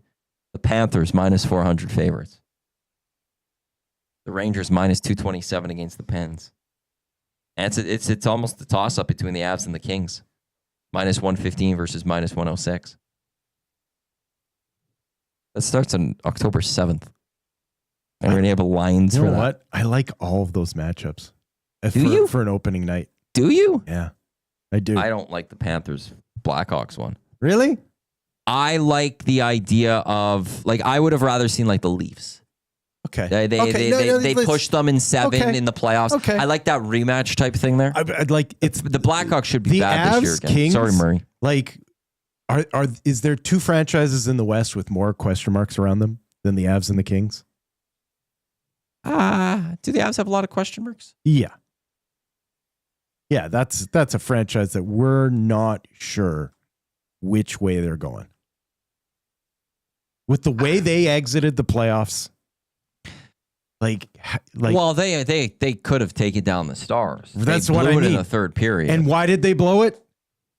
Because Mikko Rantanen came and put a knife into his best friend. But what did Mikko Rantanen do against the Edmonton Oilers? Well, he was gone. He was so. So in the end, I think there's a defense to Joe Sakic moving on from Mikko Rantanen that when things got tough, he didn't show up. Yeah, I think if you're Joe Sakic, you've got a locker room that's looking at you like you're an idiot. Not only that, but that you're disloyal. Right? Like that's a I don't know. That's a franchise that is going to be fascinating to watch because they either rally around concept of team, they rally around Nate McKinnon, or they also could get sick of Nate McKinnon. Right? Like that's a teammate that you're inspired by because he puts up and doesn't shut up. Right? Like he's a guy that holds himself as highly accountable as he does his teammates, but he holds people accountable and he gets in their face. He shouts at the head coach. He shouts at everybody. And so at a certain point, there is a chance that just burns itself out. Like that's a franchise that is volatile. And then you've got the LA Kings where I honestly don't know what the Kings are doing. No one does. Ken Holland, I don't even think. Right? Like, what's the plan, man? Your best defenseman just left. The plan is Corey Perry has gone to the Cup final 5 of the last 6 years. Yes, exactly. Like, they literally bought magic beans. That's yeah. They literally bought this is the magic beans. Their plan is magic beans. That was their plan. Well, Corey Perry's gone to the Cup final 5 last 6 years. He's lost them, but we're going to make it 6 out of 7. That is their big move. Their big move was like, well, we've tried to be efficient. We've tried to be smart. We've tried to rebuild. Have we tried magic yet? We haven't? Okay, well, we know what magic is. It's called Corey Perry because all he does is go to Stanley Cup finals. So let's go get him. It's a fair point. I can't fascinated by some of the teams in the NHL going into next year.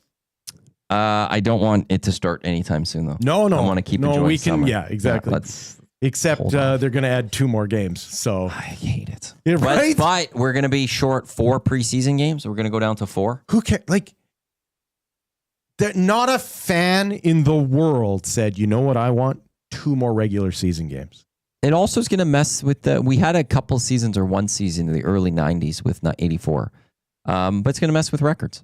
I don't care about that. Like, I do. I mean, they already went from 80 to 82. So, right? Like, we've already increased the They're going to expand to like 36 teams. It's going to be a mess. It is why the owners are going to have money. It is why It's too much. I agree. I would love to see the NHL as a league collapse in on itself and us go to a European football model. You're preaching to the choir there. Right? He's Will Fraser. I'm Adam Wanek. This is the Nielson Show with Lieutenant Eric here on Edmonton Sports Talk, your clear choice for Edmonton sports. We'll get to a YouTube Trev Sports update, and then maybe Chris Walby on the other side. We'll see.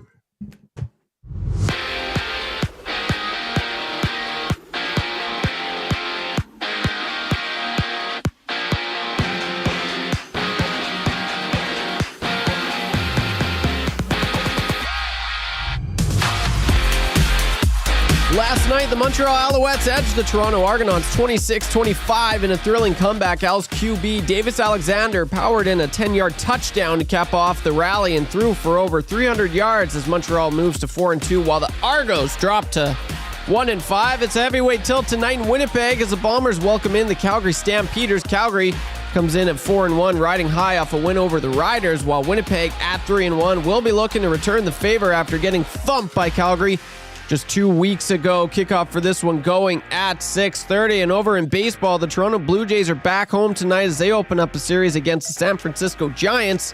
Chris Bassett gets the start for the Jays, while the Giants send out veteran Justin Verlander, who's still searching for the first win of the year. First pitch goes at 5:07 from Rogers Center. And the Edmonton Riverhawks return from the All-Star break with a 3-game set against the Kamloops North Paws. This one gets underway at 7:05. And on the court, the Edmonton Stingers keep their win streak alive at 6 after an 87-85 win over the Ottawa Blackjacks. Stingers don't play again until this Sunday when they head out west to take on Vancouver. Day 2 of the Open Championship is underway, where Brian Harman still has sole possession of first place. He is currently 5 under through 17, and he is 7 under in total. While Canadian Taylor Pendrith, he's moved up a little. He is 2 under on the day through 7 and +2 in total.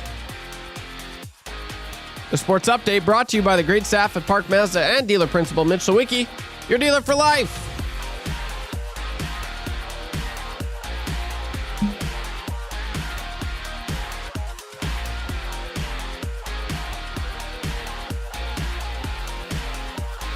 Hi there. If you're like me, you like to picture yourself in luxury, even though there's absolutely no way you could afford it. And if you can, well, even better. Thankfully, I picture myself in something that is luxury, but still absolutely affordable, like the all-new Mazda CX-90 from Park Mazda. With the new luxury features like facial recognition settings and quilted detail Napa leather seating, I can pretend to be comfortable with all of my proper settings activated without even touching a button, thanks to Mitch Lewicki and the great staff at Park Mazda. I like to picture Mitch Lewicki with like a giant eagle's wings and singing lead vocals for Lynyrd Skynyrd with like an angel band. And I'm in the crowd hammered drunk. Park Mazda, your dealer for life in Sherwood Park off Y Road, parkmazda.ca. It's the Halloo Crew. Normally, my show was happening. Here we go, we got station brew. Money Orlando got one too. It's the Halloo Crew. Don't ask what second mind I do. Intellectual feels they're screwed. They can churn you with that glue.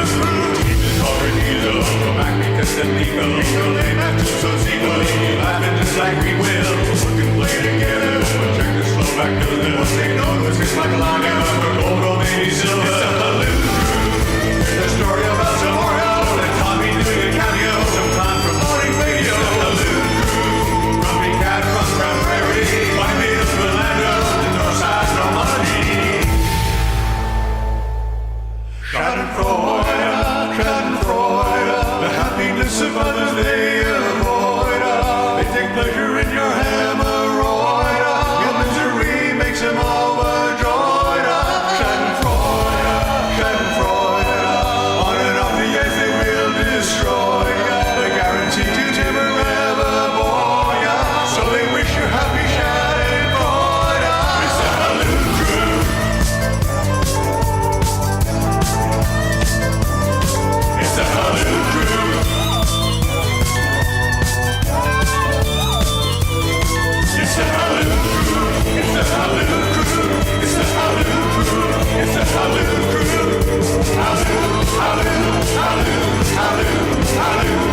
This is the Nielsen Show. Matawanek, Will Fraser in for Dusty and Eric. That song brought to you by Totem Outdoor Outfitters. New gear, used gear, trade and consign a sport for every season with hockey equipment and skates ready to go year-round. A family store that takes pride in finding the right fit for you. Go check them out, 99th Street. Yeah, that's street. Let me just throw this idea at you, folks. I know it's the middle of summer, but keep this in the old back pocket. Go into Totem Outfitters this winter around Christmas time. Rent yourself some cross-country skis and go and check out Tiger Gold Stick.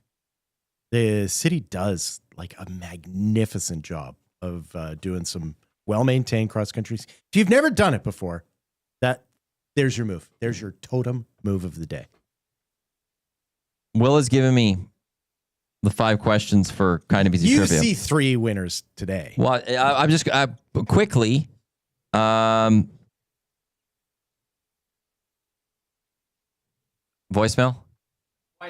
Okay. Well, no Chris Walby today. I have the email that says he said absolutely. I said, hey, Chris, this is Matt, Edmonton Sports Talk. Chance might be free Friday morning at 8:05 a.m. or 8:35 a.m. Winnipeg time. Talk Bombers with myself and Will. And he went, absolutely. I haven't heard from him since. He's usually much better than that. So, and that is his number at least. So I got the right number. I hope everything's okay. Absolutely. That's the way to look at this. But we'll see if maybe he calls back at a different point. That's how I always felt about Eric when he was late as an intern. You just hope he was okay? I would just, honestly, I would sit there like a scared parent being like, I just hope he didn't OD. I have 3 questions too many. Need some questions. Text those in 780-218-9999. That is the Parish Jewelers inbox. Or you can jump into the nasty chat. Okay, so I do see 3. Right. I see if they don't get through the first 3, they're done. They're in trouble, yeah. The last one might just, it's the clock. Yes. It's near the end. It's tough, man. That one, it's going to get people. Yeah. That's not it. They wouldn't know. I think if we gave them a couple of extra seconds, they would know. Moment. Yes. You're the right. stress of the moment's going to get them. Yeah. But it's also one where you could fart out a name and get it. You might be able to. Yeah. Well, there's a couple names that I think you should probably go with, and they're safe bets. Right. If you, for whoever's doing kind of easy trivia today, what I'll say is if you stumble out of the gate in any of the first 3. Yeah. Just listen to the sports update, man. Nah, it's not going to help you. One of them's not. It's not going to help you on one of them. It's a while. Absolutely. It's not going to help you on one of them. Yeah. It's not going to help on one of them. Being a sports fan will help you on any of them. If you get 5 for 5. Well done. Bravo. Did you get 5 for 5? I wouldn't have. Yes, you would. You asked me that question, and I didn't know what you were talking about. That's true. Yeah, which is wild to me. I cannot believe your lack of devotion. It's not that. It's just I didn't know that something was happening. But this is my point. How do you not know? Well, I can't get into the full argument about that. The most consequential athlete of the last decade. Leave it. Oh, I didn't message Play Alberta here. Yeah, quickly get to Play Alberta here. Early bird bet. I should have done that in the break. I knew I was missing something in the break there. Early bird bet. I don't know what it is, but whenever I send this stuff, I have to read it out loud. So people on the show, unfortunately, you got to listen to me do this. We want Bombers, Stamps, second half, highest scoring half, boosted, please. You always have to add the please. Please. Jay and I. So please, would you do that, please? We're in a group chat with Play Alberta people to get the stuff up with Dusty's in there as well. Jay and I feel like always are going like thanks or pleases and all that. And Dusty's just right to business. Well, yeah, no, Jay is one of the most agreeable persons I've ever met. He's Mr. Glue Guy. Yeah. Here's the thing. In the next 30 minutes or so, we're going to get a text from Jay going, would you like a coffee, boys? Right. Would you like a coffee today, by the way? I have my own. I appreciate the offer. Well, just because he'll ask, and I'll shoot a message, good. And I will take a coffee from him today. But it's just who he is. But yeah, like him and I always are like a thank you or like please and thumbs up and things. And I think Dusty just goes in, does his thing, and goes away. Well, that's why he's the man. Dusty is too manly to deal with this please and thank you stuff. He's alpha. What text do I want to get to here? Troll. Oh, one person's he's with me. Along with no tipping, I'd love to see the price of things, including the tax as well. I'm with Matt. Just tell me the price of everything with no tax or tips added in. All right. So but he goes, I wish the NHL would cut all the teams south of Denver. If you don't get snow regularly, you don't get a team. Oh, that's kind of dumb. The idea of that I understand, but from a business perspective, you need those other markets. Well, you need to let get alone there. like all the games are being played indoors, man. Even up here. But the interest wouldn't be there as much. I don't know. Because they're not playing hockey as much I don't down know. south would be the theory behind that. The growth of hockey participation is being driven by the southern states. Like it's not like there are more kids in Alberta or Manitoba playing hockey than there were 10 years ago. It has quadrupled in those southern states. So more and more we're seeing kids getting drafted out of Texas, getting Austin Matthews out of Arizona, right? So you have known me for a while now.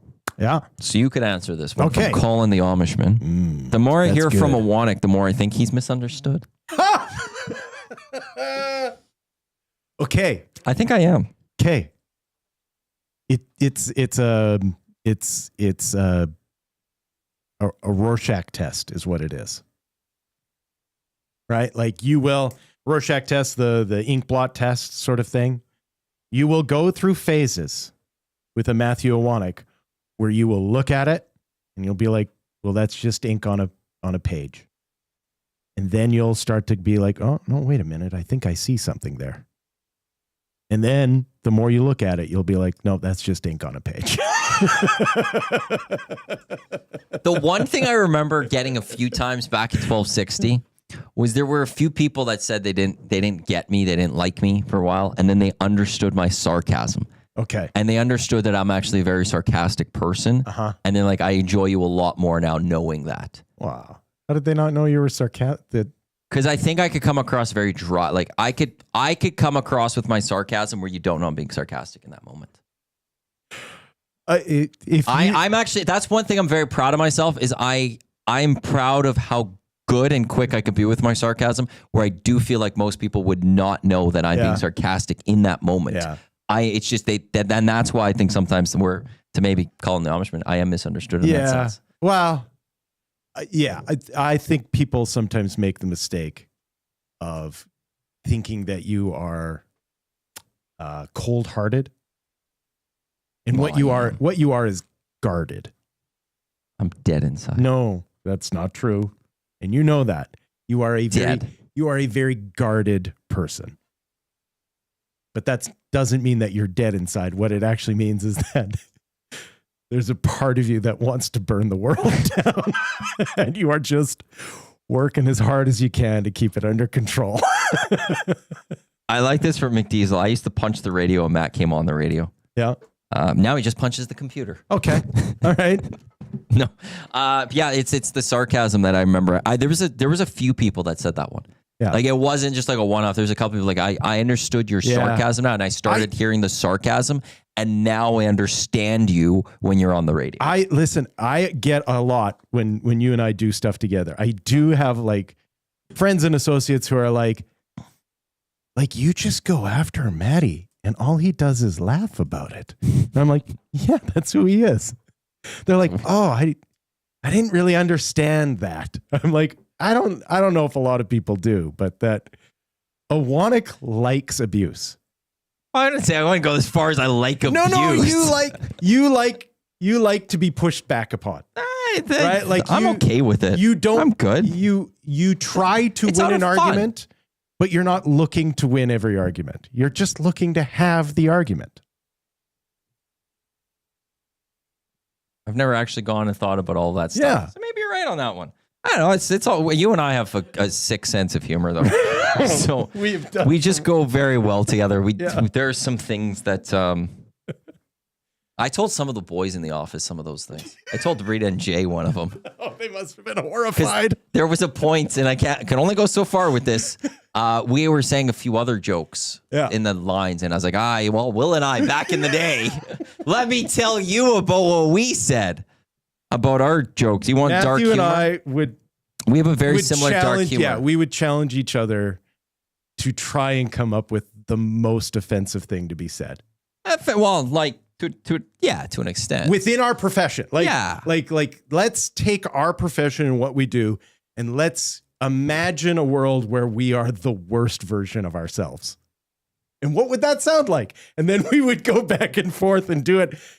And we had a few interns, a few young bucks from the Nate program that would be mortified by what we would say. Like they had gotten into sports because they just loved sports. Yeah. And they just wanted to be around sports. And then they had to sit with around us as we would gut the industry. And we would gut the fantasy and all of that in front of them. And they would just, I think we did kill a lot of dreams for some young men. We had a good list of interns that came through. A lot have been very successful. A lot have been successful. Tyler Remchuk's been one. A lot have decided, you know what? This isn't for me. Sports night might not be for me. Here I thought it was about enjoying sports. Turns out that's actually very little of what we do. Early bird bet is up, plus 111. Boosted a little bit there. Second half, high scoring half, boosted early bird bet. Jay's bet will be up a little bit later today. And like I said, we'll do a lock shot parlay. Coming up, we do have the hangout coming up from 9 until 11. Tommy and Jay will be in. Jay said, who did he text the group that is going to be on the hangout today? He's got to let my phone open up. Lori Ekdahl, founder of Sherwood Park Youth Flag Football League. And very cool. Skitsko, Elks ambassador of amateur football. They'll be on the hangout today. We got Lock Shop. We've got the Oil Stream. EST Afternoons, Rita Wilkins Show with Jay Milne. And then Riverhawks Baseball will take place a little later tonight. They are back in action, back at home for a weekend set. Is it Kelowna in town tonight? I should be listening to Trev Sports Updates. We all should, especially if you want to play kind of easy trivia. Kamloops is in town. Yes. Kamloops is in town. Mm-hmm. Good baseball town, by the way. Thank you. Really good baseball town. Kamloops. Star Wars night tonight. Kamloops, eh? What about Kamloops? Star Wars night? Yeah. May the Force be with you. May the 4th be with you. They have jerseys with looks like a Yoda on it. Cool. Behind. Mm-hmm. That was bad. Dude, that's pretty solid. Do that again. That's good with Yoda. Do it again. That's good it is. Oh, that was way better. Oh, yes. I didn't know I needed that. Man, that was good. Force is with you. They've got Lucasfilm approved Grogu jerseys on the field. Also, not Yoda. Not Yoda. Grogu. Okay. Keeping it hip for the kids. What else is going on with this? Grogu's powerful. There will be, you can meet characters like Darth Vader, witness a truly one-of-a-kind moment, the Death Star explosion. Yes, they're blowing up the Death Star. Like this is from their website. The Death Star explosion brought to you by the space and science expert at Telus World of Science. Yes, seriously, they're blowing up the Death Star. There'll be post-game fireworks as always on Friday, Fireworks Fridays. Yeah, they've got a few things going on. Good night down at the ballpark. Good night down at the ballpark if you like Star Wars. How do you blow up the Death Star? Actually, the weather is supposed to be good for tonight, isn't it? Star Wars, right? Before we're supposed to. Yes. Maddie. No. That is so not Star Beam me Wars. up. That is so not Star Wars. It's not even funny. What are you saying? Who's going to say something? Yeah, Will was saying. Yeah, what were you saying? I was curious. There. Don't worry about it. Okay. Damn it. The Death Star. They're blowing up the Death Star. Man, I won't be able to make it, but I want to see videos of that. Like, how big is the Death Star? Is it like a little Lego Death Star? Are we talking? Well, it seems like a science experiment, so I'm still thinking like decent size, but you don't blow up the Lego. That's expensive, man. Isn't that like $1,000? Yeah.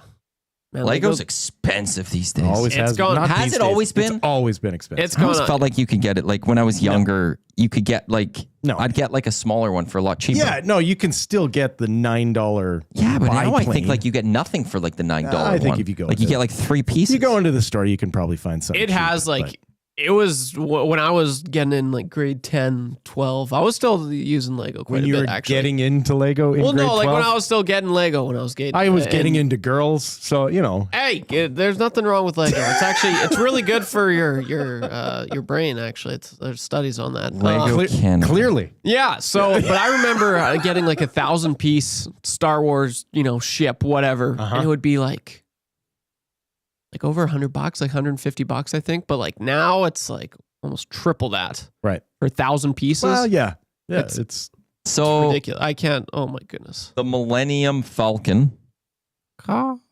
If you want to guess how much that is, $350. No, I'm gonna go with. Just give me. Depends let me on see what size. It's 7,500 pieces. Oh, geez. So this is a bigger one. That's the big one. This is the big one. I'm trying to see if I can get like a size for it. Oh, specifications. Will this tell me how big it ends up being? That'll be on the desk. Like that would be It measures 8 inches high, 33 inches long, 23 wide. What? In 7,000 pieces? In 7,500 pieces. It's not that big. That's. I think you're something's off You're there. talking about 33 inches long and 23 inches wide. Oh, I'm sorry. I was looking at 12. 8 inches high. 33 is a meter. Yeah, and 23 that's a big wide. one. That's going to take up. Okay, that's going to way sit better. up fully on this table. That's Okay, a big one. how much do you think that's going for? Well, that one's going for $900. I'm going to say 1,500. 1,050. Okay. Yeah. Damn it. That's their most expensive Star Wars item. Yeah. Brutal, man. You could get the Imperial Star Destroyer, the Dark Falcon. I don't see like a Death Star. Why am I not seeing like a Death Star? How did we get on this? What are you doing? Well, because it's Star Wars night. Star Wars night, bro. Yeah, but it's not Lego Star Wars night. It's Yeah, but just he's trying to Star figure out Wars what's going to blow up, and then you said you're not going to You're blow not up that blowing small. up a $1,000 piece of man. Lego. You never know. Why not? It's going to happen. It's probably going to cost more to build something bigger that you're blowing up. You're not taking a 2-piecer in the eyeball. That thing will cause some damage. Yeah. And then cleaning up, I guess, all those Lego pieces on the field. You don't want to step on them. You don't want it's gonna ruin things. Oh, gosh. That's hell right there. Well, if anyone's going, we need to see photos tonight and take me, please. Yeah. Or just go. Or no, you're heading home. I'm heading home tonight. Oh, that's a shame. Yeah. That's a shame. It's too bad the Riverhawks couldn't just plan things better for you. I know, man. I haven't even been out once yet. I've done only one game this year. They wouldn't let you in with that haircut anyways. Don't worry about it. Don't rip his haircut. I like the haircut, Trev. Trev, it's a good haircut. No, it's I don't think you need that. That's why it hurts, I because don't think know you it's need that true. hat. Well, Oh, Big Uke says the Death Star was discounted or discontinued a few years ago. It was huge. Okay, how much is it going for on eBay? damn. Are we still on this? Yes. Yes, we are, Will. Oh, this one's going. It's 10,000 pieces. Yeah. It's monstrous. It's going for somebody selling it for on eBay right now for $1,700. Yeah. So you're not blowing that up. there's a lot of pieces. I didn't think of that. Their part. Death Star will be Like, like paper mache. 3 Mache. 3 weeks from now, like they'll be playing a game and some player's going to step on that Lego and it's my ass. So you can't do the Lego one. Just the hazard for the future. It's just not there. People have been killed by less.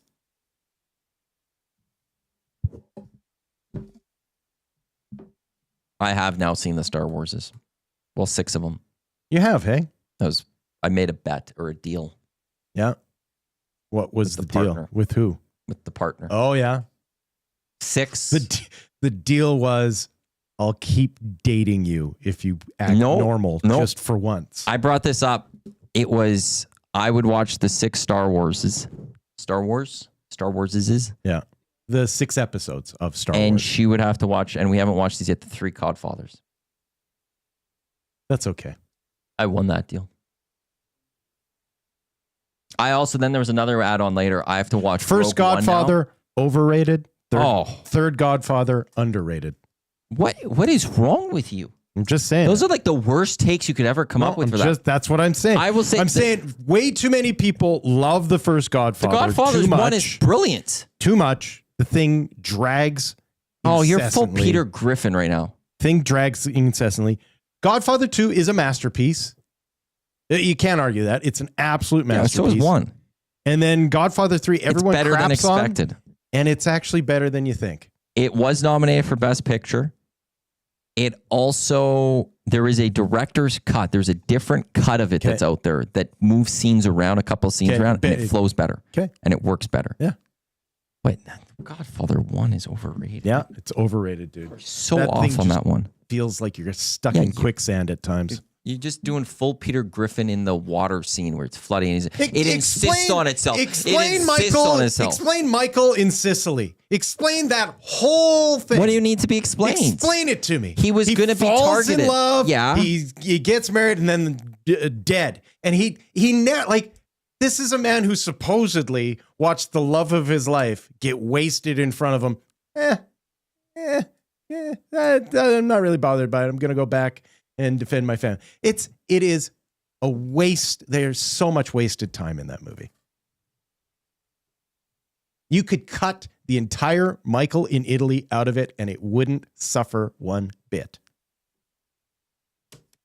Come at me. I stand by that. I don't have time for this. I don't have time for this. I need a couple of questions for 3 questions too many. I'm now just what are we even doing here? Why are we even here? It's okay. I need a couple questions for 3 questions too many for Park Mazda. I've got Kind of Easy Trivia. If you want to play Kind of Easy Trivia, text Kind of Easy Trivia to YouTube Trevor right now, 780-218-9999. He will call someone after his sports update in the final hour of the Nielsen Show with Lieutenant Eric, presented by Play Alberta. Well, Edmonton Sports Talk, presented by Play Alberta. We do also have Beer of the Week, we hope. Hubtown Brewing. So far, I'm 0 for 1 on my guests. So we'll see if we have Lisa Watts in from Hubtown Brewing. We'll have the wrap. But again, Kind of Easy Trivia. 3 questions too many. Need a couple more questions for 3 questions too many. He's Will Fraser. I'm Adam Wanek. This is the Nielsen Show on Edmonton Sports Talk. Here's YouTube Trev with a sports update.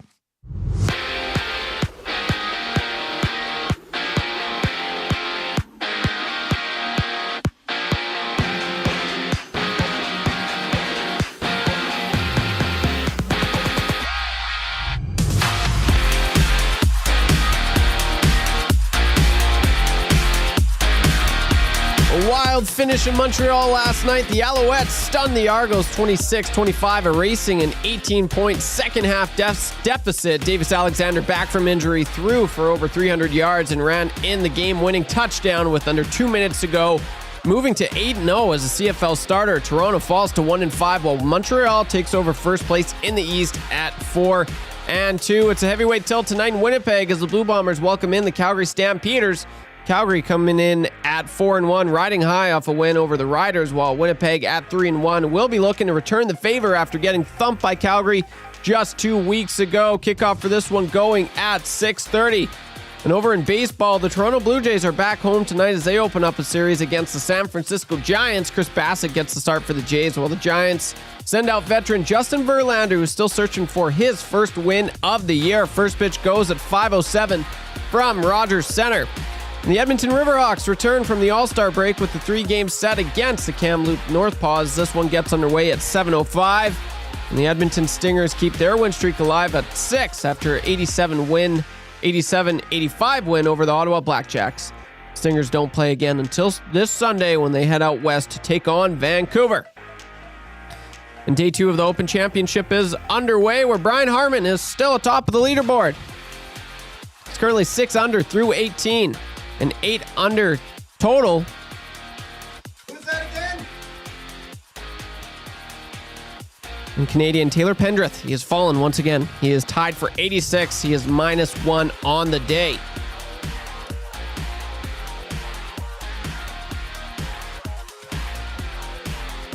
Sports Update brought to you by Windsor Plywood Leduc. Locally owned and operated, serving Leduc and surrounding areas since 1993. Doors, flooring, baseboards, and of course plywood. Go see the knowledgeable staff at Windsor Plywood Leduc.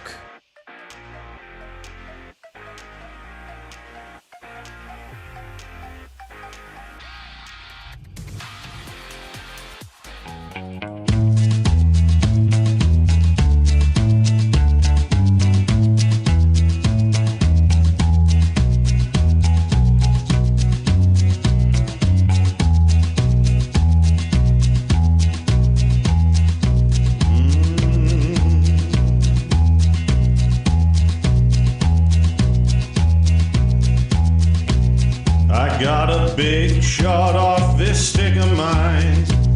I keep those lanes wide open all the time. Drysidle setting up shop, McDavid's flying. I'll hit the twine when I walk the line.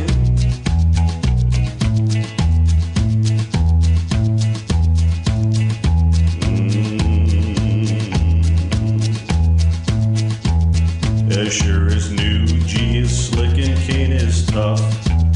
We're going all the way this year, enough is enough. And we can play 'em straight or we can play 'em rough. I'm feeling fine when I walk the line.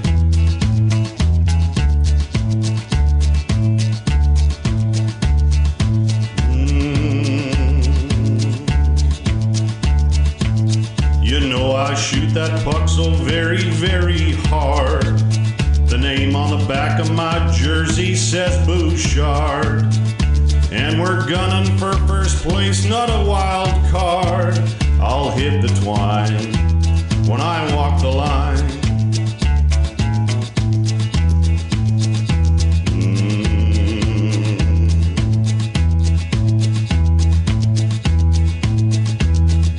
Well, we're counting on our skill and not on luck. And it's gonna get real when they drop that puck. And we won't be done until we hoist the cup. I'll hit the twine when I walk the line.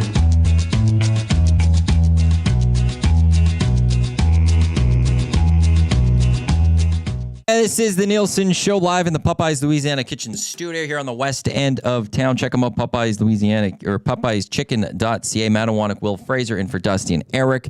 YouTube Trev with us as well. We don't have anyone for Kind of Easy Trivia. You got to text 780-218-9999, Kind of Easy Trivia, if you want to play Kind of Easy Trivia for a GC to Mr. Mike's YouTube Trev. Says no one's message. So if you don't go right away, we're going to put YouTube Trev up for it. They're all scared because of Will's questions. While we get to that, we also have 3 questions too many for Park Mazda coming up right away here. Michael Carleone. He flees Sicily to hide after killing Salazzo and Captain McCluskey. Mm-hmm. While in hiding, he marries Polina. Yeah. She's then killed. Yes. Immediately. So so why did he return after her slaying? Yeah. ChatGPT says his return to America was critical to take over the Corleone family and secure his future. His family, his father's power was slipping, so he had bigger priorities. His enemies were his wife's murder. His enemies were primarily in America, so that stuff took him back to the 5 families. In the film, Fabrizio flees after planting the bomb, so he doesn't know his exact whereabouts. So he can't even go find who he has later. And he does get his revenge later. In the extended universe, novel and film, he does avenge her. In part 2, there's a deleted scene showing Fabrizio running a pizzeria in Buffalo, New York. Michael's men track him down and kill him with a car bomb. Poetic justice. Bottom line, ChatGPT says Michael's strategy was always bigger than personal revenge in the moment. He returned to America to secure the family's survival, consolidate power, and then settled scores on his own term, which is like what he did when he solved the family business. The whole getting married, having her murdered thing had absolutely nothing to do with driving the plot forward. You could have just had Michael hide out in Sicily. That's all you needed to do. And then have him return later. There was absolutely no point in there was a point. Fall in love and then because then he couldn't get with Diana Keaton's character. What do you mean he couldn't get with her? They couldn't be together if he was married. What this? I see what you're saying. I'm saying, like, why have anything to do with what he's doing in Italy? It's a waste of time. Because maybe it changes who he is, and maybe that's one of the reasons why. Because he never wanted to be fully part of family business. He wasted did the one a cop. Thing. I know, but maybe after that he's like, I didn't want to do anything else. It's a waste of time. It's a terrible part of the movie. It makes no sense to the plot. Why are you even here? We got to get to 3 questions too many. For Mr. Mike's Platterpalooza, celebrate the summer with their featured platters and drinks. It's all summer long. You mean kind of easy trivia? Yeah, why do I always go to 3 questions too many? Kind of easy trivia. Mr. Mike Steakhouse Casual. They are questions. I understand why you can confuse them. It's not a big deal. You need to get 3 questions right to win. 5. It's 3 who's questions playing too today? many. This is El Presidente. El Presidente. El Presidente, how are you doing this morning? Good, Matty. Yourself? I'm doing well, thanks. Can you turn up my headphones just a little bit? I can't hear him. He's a little quiet. Or actually, maybe don't turn my headphones up. Can you bump Maybe up turn that? him up. Yeah, I guess that would be a little bit. El Presidente, can you speak it? Not me. Don't turn me down again. I was too loud. Yeah, I'm good there. I can't hear anything now from me. Going off the rails. Just keep putting that up. Keep going up. Keep going up. Keep going up. There we go. I'm good there. Now, El Presidente, how are you? Good, Matty. You? Perfect. Can you bump him up on the channel? He's maxed out. Well, click the button at the top. Click the colored button. And now bump that up a bit. Yeah, there we go. That should be a lot better. Okay. El Presidente, have you ever played Kind of Easy Trivia before? I have, yes. Perfect. So you know how to do this. I'll ask you 5 questions. You need to get at least three right to win the GC. The ticker will start after I read my first question. Are you ready to go? Yeah. Will, you ready to go? Born ready. Trev, you ready to go? Let's go, baby. Okay, El Presidente, here we go. Who won the CFL Thursday nighter yesterday, Argos or Als? Als. What pro league returns to action today after its All-Star break? MLB. Are the Jays currently first in the AL East? Yes. Name one of the 2 heavyweight boxing in Wembley Stadium on Saturday. Pass. Name a golfer in the top 20 at the Open. Scheffler. Name one of the 2 heavyweight boxers in Wembley Stadium on Saturday. Oh, I don't have to. Oh, you got it. 4 out of 5. Oh, is that dirty? This is not just a dream, it's a wet dream of orgasmic proportions. Oh, is that dirty? Frustration sets in and the emotion goes out, and then you just start playing by yourself. Oh, is that dirty? You cannot come to my house. No, not today. You cannot come to my house. No, not today. Who won the CFL Thursday nighter yesterday? It was the Als. Which pro league returns to action today after its All-Star break? It is MLB. Are the Jays currently first in the AL East? They are. Name a golfer in the top 20 at the Open. There's actually currently 32 golfers in the top 20. Scotty Scheffler being one of them. He hasn't teed off today. He's -3. He shot a 68 first round. He's just, I think, walking up to the tee box. He was. So Scotty Scheffler, T10 right now. That counts. It absolutely counts. He's one of the many in the top 20. That's and that's why you had him. You had Rory McIlroy. You had a couple top names up Fitzpatrick. there. Name one of the 2 heavyweight boxers in Wembley Stadium on Saturday. Daniel Dubois or Alexander Usyk. And that's the one I knew no one was going to get. The name of golfer in the top 20. That was one of those where I just thought it could get you and then there's so many names coming through your mind. You don't know where to go. El Presidente sat there for a slight second and then just went Scheffler. Throw Scheffler. Safe one. Safe one to go with. Well done, El Presidente. Old rant of mine. It is a rant I've been having for probably 3 years now. I am mystified at the lack of attention that Usyk gets. He is on track to go down as one of the greatest boxers of all time. He is the best story in all of sport. There's nothing that compares to him and the journey that he's been on. And his problem is all he does is box, right? All he does is train and box. He doesn't party. He doesn't make a fool of himself. He doesn't crap talk his opposition. He just shows up more ready than any other boxer of his generation and puts on clinics. And it bothers me that sports fans right now are missing out on a story that they'll look back on 20 years from now and go, man, I don't know why I didn't follow that, because it's the most interesting story. I don't think anyone's looking back on this 20 years from now going, they missed out on this. I'm sorry. I don't think that's going to happen. The fact that people aren't talking about nothing else than Usyk when he's getting ready to fight blows me away. But there's just going to be, as we keep going, there's just less talk of boxing. Well, there's more and more. Like it's even less. There and wasn't less and when less. It was Tyson Fury because Tyson Fury is a train wreck of a person. Tyson Fury had people's attention. He also was a character. That's what I mean. He's a train wreck. But it's not just the train wreck part. He'd get behind a microphone. He'd say things. Yes. And what you have in Alexander Usyk is a guy who is literally fighting for his country in a time of war. And then showing up. Like, he was a buzzsaw through light heavyweight. And now has been a buzzsaw through heavyweight. And no one can match him for technique and ability. It's wild. Like, I love watching this guy fight because I learn something about boxing every time he steps into the ring. Anyways, he's taking on Daniel Dubois, or Daniel Dubious, as the haters like to call him, in Wembley Stadium. It should be a fantastic fight. So there you go. Kind of easy trivia for Mr. Mike. Let's get the 3 questions too many for Park Mazda.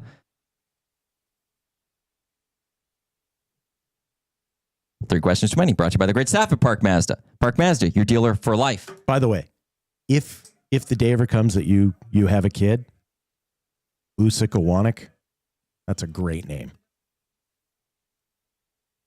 Just put that in the back pocket, kind of like George Costanza in 7. Last name as a first name? Yeah.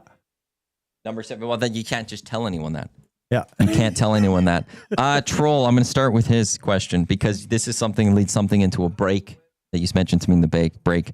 Which mob movie is better, Godfather, Goodfellas, or Casino? Goodfellas. Every day of every moment of every year. Not a chance. It is Goodfellas with a bullet. It doesn't even come close.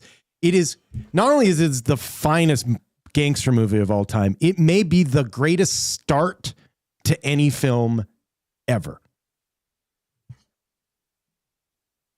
How did Goodfellas start again? As long as I can remember, I always wanted to be a gangster. Right. No, it's still Godfather is a brilliant movie. It is near perfection. No, not even close. It absolutely, because like Grumpy Cat even says, like, what wasn't it American enemies who killed the wife, driving him back to America? Yeah, he's going back to go, and that's how. No, it's Sicilians who killed his wife. They hired him. Yeah, but it was also like. The people that hired him is for America. So if you want the revenge, you go to the top for the revenge. He did not. So one of the reasons that helps revenge. Brings him back to the family was also to avenge his wife's death. No. It adds to the character growth of Michael Corleone. That was Coppola drinking too much of his own homebrew. No. And just adding that in. Oh, Redbeard. 100% correct. Godfather's overrated. What do you know? I'm not saying it's... You said it was overrated. You said it was overrated. You specifically said... In the 3 movies, it gets too much love, and the third movie gets too much hate. And the second movie that's your perfect movie. Godfather 2 is superior to Godfather 1. Just like Empire Strikes Back is superior to the... Like, it is one of those rare occasions where the sequel is better than the original. Which is why it's interesting he didn't make me go Godfather 2 versus Goodfellas. That's a tougher one. Barry the Cheater, Godfather, like Back to the Future, perfect movie. Big Uke, I'm choosing Goodfellas to watch first every time. Yeah. Bronco Nick, who's going to put the horse's head in Phrase's bed? By the end of today, it might be me. I'll unleash Joe Pesci on you. I'll take Joe Pesci's performance in Goodfellas over just about anything. Oh, yeah, Jay Milne, like he's bringing me a coffee. Funny? I'm funny how? He just texted Goodfellas, Casino, I'm a Godfather. Funny guy. If I Funny have to how? rank them, you guys know, like it even Godfather and Godfather 2 are listed as like the 2 greatest movies of all time. Basically, we're talking about here by people who don't watch movies. You're right. Yeah, by a lot of people, by majority. You're not gonna find a lot of people that like the gangster mobster movies. Yeah. That are gonna put Casino and Goodfellas. They will ahead of Godfather. It's just not gonna happen. They will. You're not gonna find a lot of people that every time. You're not gonna find a lot of people that are gonna do that one. Yeah, well, I think you are limiting your scope of people who review movies. I think you guys are so out to lunch on this one. I think you go it's confirmation bias. Yeah, I know some. I'm gonna pull this one out. As the lone Italian on this desk from Cosenza province in South Italy. Yeah. You're wrong. As the guy who could literally walk the streets of Italy and walk into any restaurant he wanted because people make the mistake that I'm Italian. I am Italian. Yeah.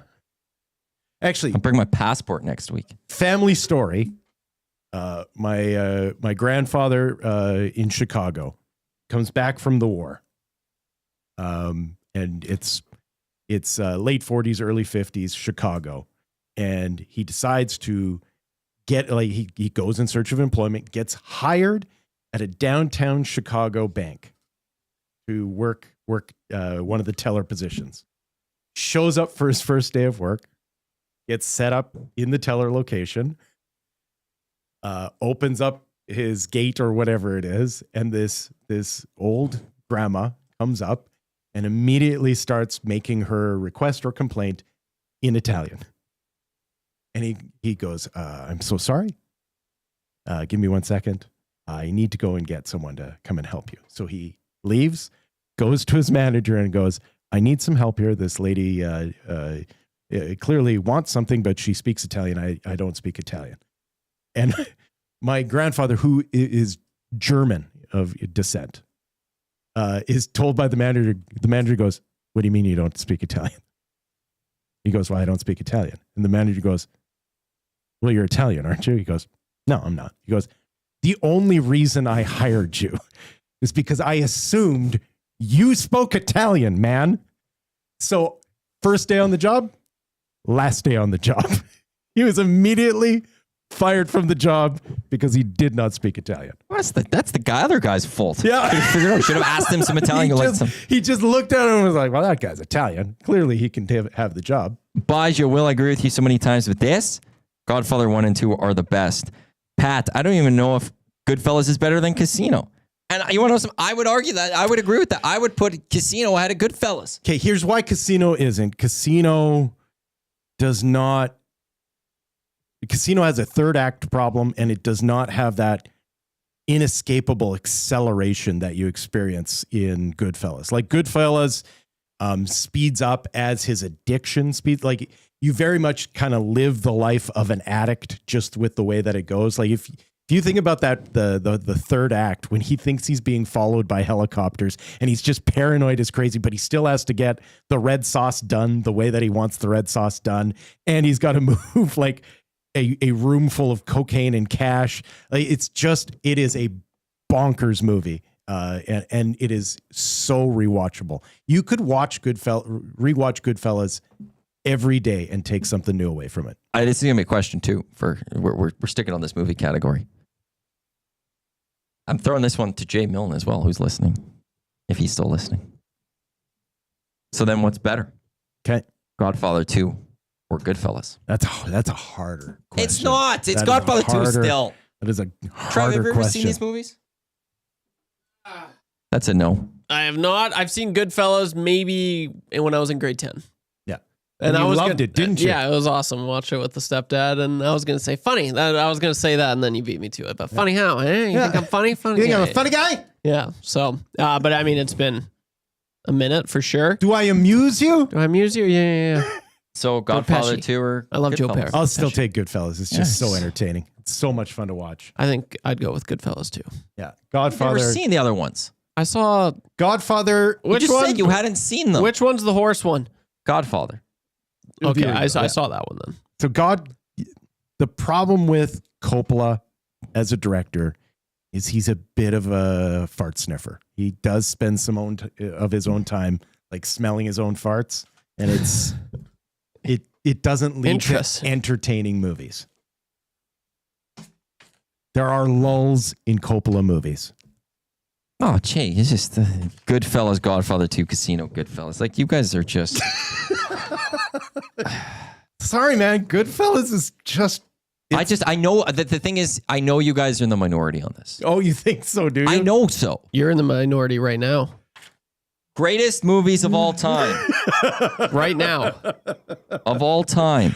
What, you keep going back to, like, give us your opinion. Like, just defend it. IMBD.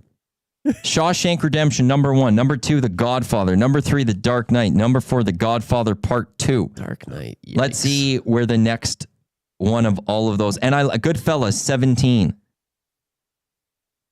They're just wrong. Yeah, everyone else is wrong, but Will and Jay Milne. I really like The Shawshank Redemption. I think it's a fantastic movie. Are you now bad-mouthing Shawshank? Not the greatest movie of all time. Okay. I agree. Like, I like it. It's Godfather. It's on. Yes. It's completely rewatchable. It's Godfather and Godfather 2. That's what the greatest movie. Although Lord of the Rings was in there too. And Lord of the Rings is brilliant. Andy Dufresne. Return of the King is 6. Fellowship's 9. 12 is The Two Towers. Also on this, Schindler's List at 7. Fantastic movie. Not rewatchable though. It's That's one of the those problem with that movie. It's a movie you will never just be like, you want to know what I need to watch? We should throw on tonight. Schindler's List. Exactly. Like not Brilliant. a good hang. Brilliant movie. If you've never seen it, you have to go see Schindler's List. Yeah. You need to watch it. I think I maybe have only seen it twice in my life. Right. I would agree. Maybe parts of it a third time, but it's just not a great place to hang out in. It's not something you're just like, but it's the same with Band of Brothers. I think I maybe only have seen Band of Brothers really twice. Now that's different. I've watched Band of Brothers a lot. See, I need to finish a show. And when you get to like episode 8 or 9 and they get to the camps, that's it's off. That's a tough watch. Actually, for me, the tough part of Band of Brothers is when the guard murders like fellow soldiers. When peacetime is starting to arrive, but you're still dealing with all these guys with PTSD that are losing their minds. That was the hard part of Band of Brothers. Third question. Today's National Sour Candy Day. Okay. Just taking the sour part of this out. Favorite candy? Well, do you have a favorite sour candy? Yeah, it's Sour Patch Kids, isn't it? Am I wrong in that? Sour Patch Kids is, it's my favorite sour candy. It's probably my favorite candy. I brought in, my parents bought from a Loblaws for $1 a case of 8. There were these soda fries. They tasted like cherry. They tasted like, root beer cola and something else. And I put them out. Like just a cheap candy. They're just sticks. Okay. And I put them out and the boys would crush them. Sure. But when my parents first had them, like, these are amazing. That they might be up there. And I have one left. Yeah. Oh, I packed it. I think I packed it. I was going to leave it out now for the boys today as the celebrate Sour Candy Day. What are the ones that are kind of like a Mojo? You have to get them in like the Asian food section of the grocery store. I have no idea. I'm talking about? Come on. Trev, you know what I'm talking about. No, I do not, actually. They come in the individual wrappered packages. Really kind of a chewy candy. Kids love them. Sour Keys for me. I think Cherry Blasters are good. Sour Keys are fantastic. Sour Candy Day, though. Yeah, today's National Sour Candy Day. Did you ever just do like the sour drops, like the Gobstopper sours and stuff like that? Warheads were amazing. Yeah, Warheads. Yeah. I love a good Warhead. There's a Warhead Pop. Awful. The worst. Yeah. Like the most disgusting thing I've ever had. It's not even like sour. It's just awful. Yeah. In every way, shape, or form. But I saw them like, this would be interesting to try. I was at the dollar store. Why not? At the dollar store. Oh, man. It was not worth it. It wasn't the $1.25 or whatever it was for that can or whatever it was. Do not, if you ever see that one and go, should I give this a try? The answer is no, you shouldn't. Just that simple. Trev, you got a favorite sour candy? No, I'm not a candy guy. Don't like candy. Of any sort. You're not a sweet tooth. Sweets. So just salty chocolate is what you're looking for, salty and fat? Yeah, I like chips. Okay. Probably I'd go with like sweet chili heat. What a pothead. Yeah. No. But are high chews considered? High chews. That's what I was looking for. Are they considered sour? No. But like we were talking about candies. Oh, just said you're going in general. High chews are, that's what I was looking for. High chews are, I get it. I get why my kid loved high chews. I got a free sample of a high chew at Costco this week. Sour Keys. Sour Keys is amazing. No, I never liked those. I don't know. It's weird. I've never been big on sweets. That's Grandma always hated it because I grew up with Grandma. She'd always bring me some cookies, and then they'd just sit there forever, and they'd always go bad. Was that just the way that you controlled the relationship with your grandma? No. Just by denying things that she brought to you with love? Would a cupcake kill you? That is like that's how I showed my dominance over Grandma. I refused any love she brought me. Yeah, I always felt bad. I do like a good sour beer. Like Depends you take on, this away. Depends on the You sour don't want beer. too much sugary taste, I guess. Yeah. But I do like sour beers. We had them here, beer of the week, maybe a year ago. They're out of the old power substation near the Roxy. You know the brewery that I'm talking of? Anyways. Three Vikings? Wouldn't have been three. No. Like Irrational? Irrational. Thank you. They did a sour beer that tasted just like Jolly Ranchers. It was unbelievable. Ooh. Yeah, it was so good. I'm into my sours and my candy, but I'm also into the chips and the salty stuff. I like snacks. Who doesn't? I think you're all potheads. I think that's what's going on here. You guys just want to crush a bag of Lay's, don't you? Trevor. Old Dutch. Old Dutch. Oh, Old Dutch is the way to go. Yeah, absolutely. Actually, Which did you Old ever get Dutch? the box of Old Dutch? Yeah. My uncle was. I dare you to try and take down some Old Dutch salt and vinegar. That thing will chew through the side of your it's cheek. so good. Yeah. Ketchup for sure, salt and vinegar, and dill pickle. Too Go-to. acidic. Class. No. Literally, That's like, how you do it. That's how you do it. Inside's like lining of my cheek Just will burnt. just shred. Yeah. It's too much. Underrated from T Winnipeg 204. Underrated are dinosaurs. Dinosaurs are amazing. Also at the Open Championship, it was nice weather before. It is now pouring rain. Rory is not having a great day. He's got the umbrella out and the water, like that rain is just coming down. He's so handsome though. Guy does okay for himself. They just have a long shot of Rory. They're not showing, like, are we on a pause of the tournament or something like that right now? Oh no, he's just waiting for somebody to putt. All the umbrellas in the stands. Yeah. Oh, it's no wind though. Wind's not too bad. I like the guy working for the TV broadcast who has nothing. Yeah. No poncho, no nothing. He's just like, I got this. I'm all good. There's 3 questions too many for Park Mazda. Still to come here in the final half hour of the Nielsen Show for this Friday.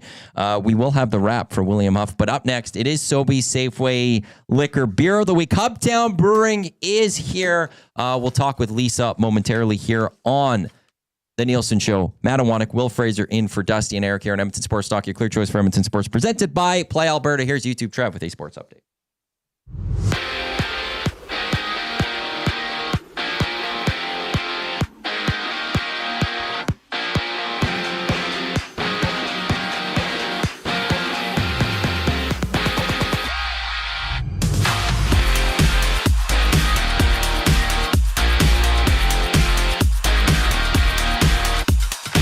Wild finish in Montreal last night. The Alouettes stunned the Argos 26-25, erasing an 18-point second half deficit. Davis Alexander, back from injury, threw over 300 yards and ran in the game-winning touchdown with under 2 minutes to go, moving to 8-0 as a CFL starter.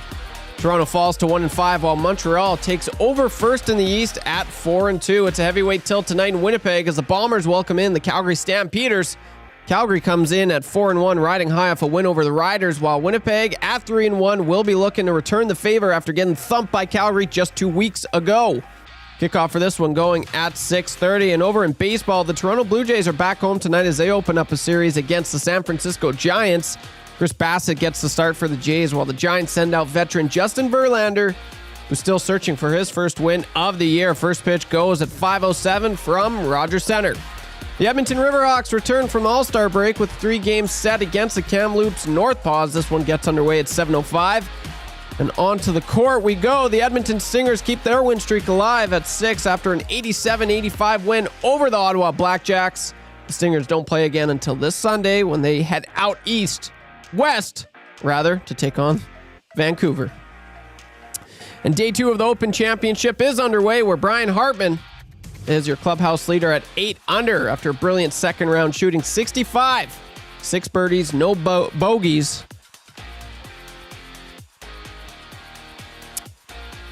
And Canadian Taylor Pendrith has fallen once again. He is 1 under on the day through 11.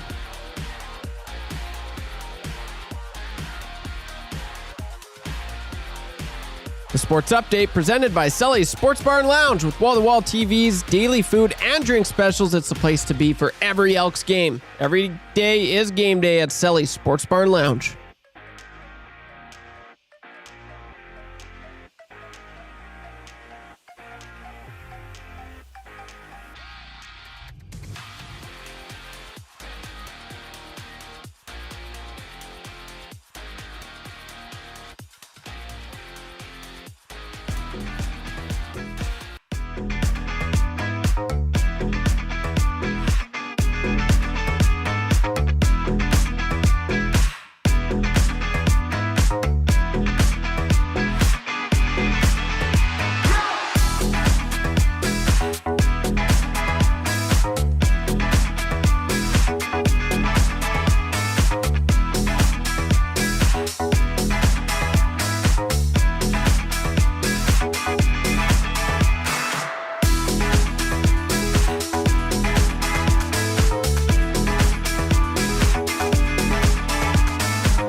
And the only thing with this microphone, unfortunately, I have to share a mic.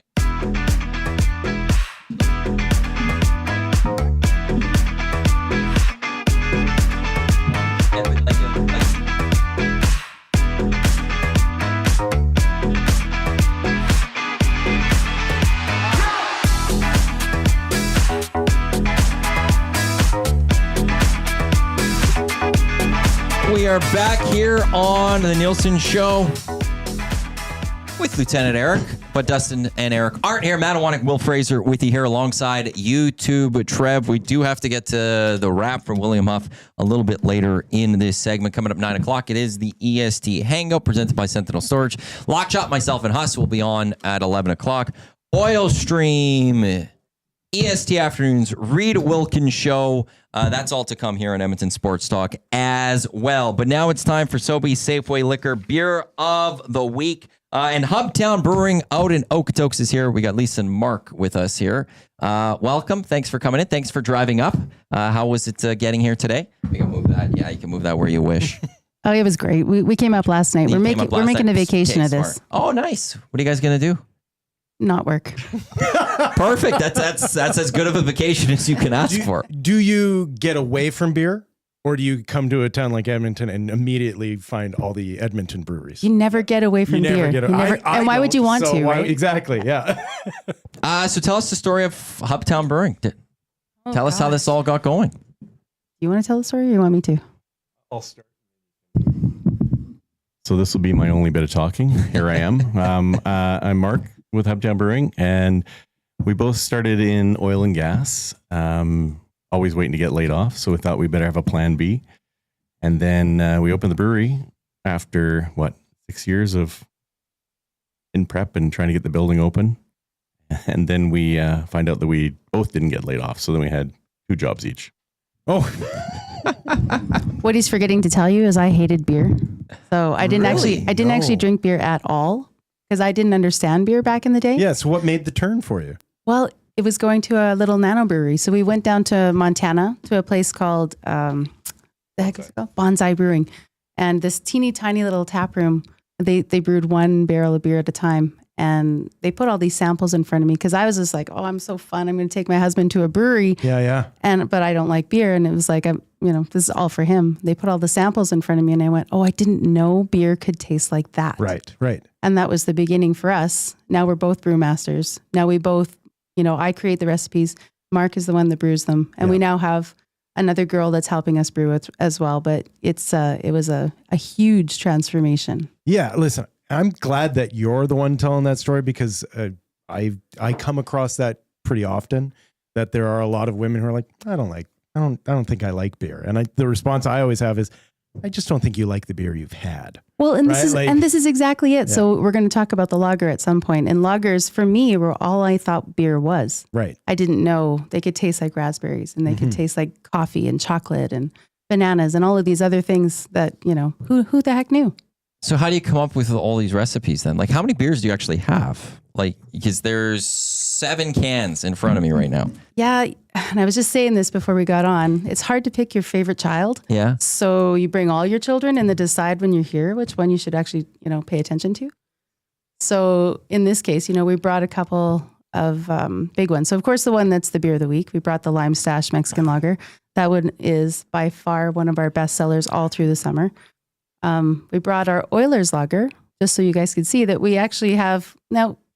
Kind of an odd story, of course, because we're from Okotoks, which is just south of Calgary, and I get a lot of grief for being an Oilers fan. Well, I think everyone should have a team to cheer for. Isn't that fair? One that makes the playoffs? Right. I know.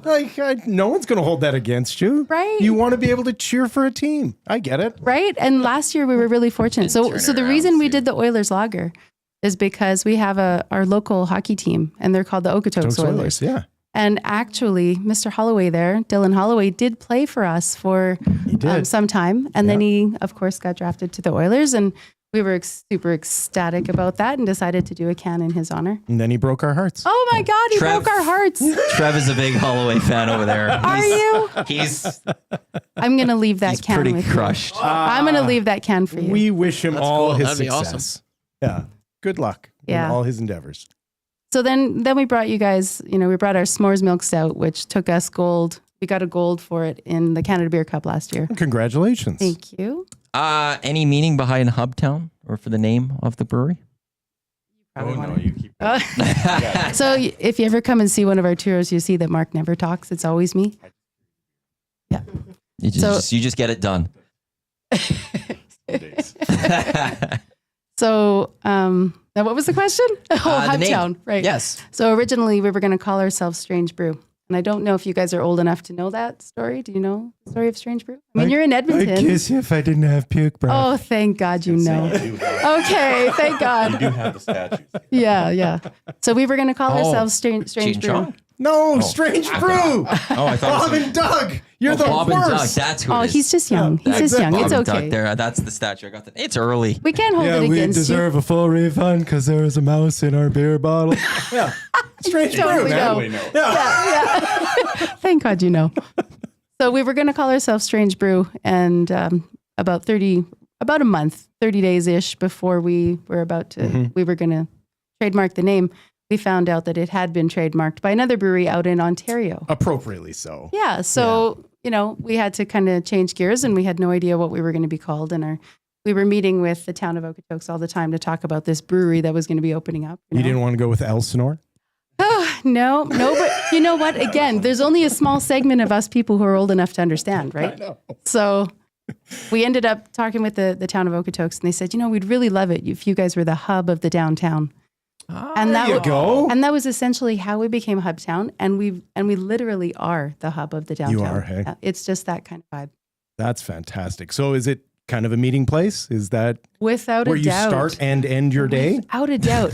If actually, yes, yeah. Yeah. I was just in Revelstoke, and they have Rumpus Brewing there, right in the downtown, and that very much was the feeling there as well, where it was like you went in, you're like, I think he went to work after, and then came back. Actually, we did just have one of our regulars just did that a couple days ago. Yeah. Scott, if he's watching this, I said hi to him twice. Shall we try some of these beers? Oh, absolutely. Sure. Let's start with the beer of the week is the Lime Stash Mexican. It's on for $13.99. Sobeys Safeway Liquors across this province. Again, for the 4-pack Lime Stash Mexican, the Hubtown Brewing, $13.99. Are you guys going to be test tasting with us? You can. That seems inappropriate we'll not have to get one more. You did get already. Okay, just making sure. Trev, we need to make sure Trev is part of the show too here. So is there a trick to like a Mexican style cerveza? Oh yeah, for sure. I mean, the recipe is very distinct. your glass on And over. the yeast we're using is very distinct. Okay. The difference with ours, of course, ours has a little bit of lime on it. And we always try to tell people we never put anything weird in our beer. So you're Anything weird? right.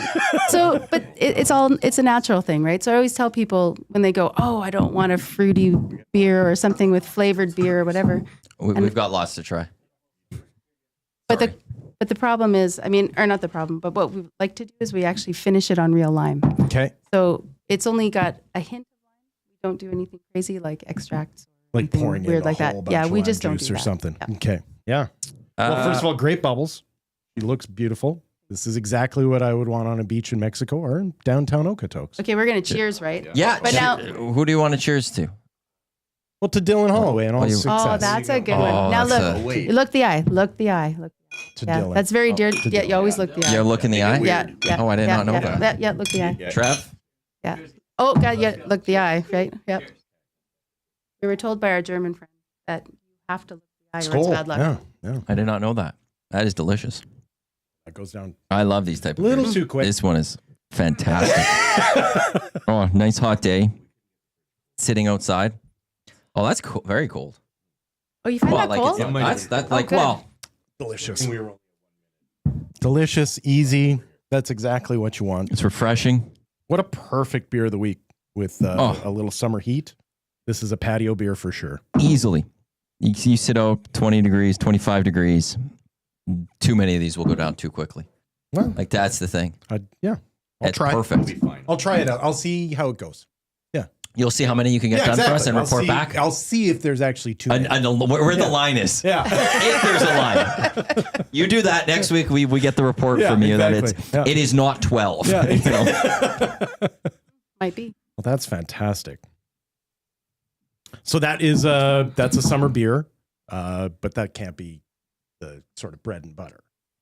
The funny thing is we have that lager and we have our Oilers lager. Yeah. And our hospice lager, and they are our best sellers. All year round? Yes, actually. Oh, wow. Yeah. Okay. This one is a bestseller in the summer because it's got that little hit of Obviously. lime, right? Yeah. Yeah. But second best, we've got our I Dream and Tangerine IPA. We've got our 1882. This one is also gone into the stores this week. 1882 Golden Ale. So that one is also very popular. And then the Berry Manly, which is, the raspberry beer that Berry men don't Manly. have to feel bad about ordering. So drink after your own heart. I think we should try the Berry Manly next year. What? Now listen. You got to go in order though. If There's an order? Only if you want Sure. an IPA, because if you have the IPA first or the 1882 first, then you do the Berry Manly next. Okay. Because your palate's going to be let's do all it. messed up. Which do you prefer? Oh. Will, it's Let's go with the Berry Manly. Let's we'll try the berry here. If people were in the Okotoks area and drop by, what could they expect at the brewery? Tap room and stuff for people to be drinking and Yeah, we have actually 2 tap rooms. We have a rooftop patio and a main level patio. Oh. So our whole main level is all ages, you can bring in your kids, dogs, that sort of thing. And then the upper level is all 18 plus when you want to get away from the kids and get away from the dogs and which is most days. Yeah. Yeah. Tonight we have some tap room comedy, this weekend we have some tap room comedy upstairs. We have live music every Friday night on the main level patio. So summer's always a good time for us. it did really that is the spot for the hub. Yeah. For you guys' city. So this is the Berry Manilow. Very manly. Manly, sorry. This is a Berry Manly Berry beer. Manly. Very beer. manly beer. Give that a smell. This So is is it actually raspberry? the raspberry Belgian ale. Mm-hmm. Oh, it smells delicious. And it's finished on real raspberries. So just a Oh, yeah, little cheers. bit cloudy. That's the Belgian. Cheers to the return of MLB from their break. Yeah, that's right. There we Now go. it's bad luck Look if it in you the don't. eyes. Yes, cheers. Cheers. Trav in the eyes. Yeah, there we go. I've told you, don't look at me in the eyes. So. Yeah.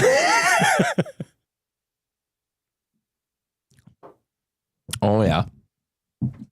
I love a Belgian. Belgian is just so much. There's so much more flavor in a Belgian, right? 'Cause Like, it's- yeah. It's all the yeast. I like the berry in it. Well, it takes to any sort of fruit, right? Really well. So, yeah, if you're used to a Belgian that kind of has more banana-y, this is obviously going to be more raspberry forward, but the same sort of milkiness isn't the right term, but there's a smoothness to it that is delicious. Mm-hmm.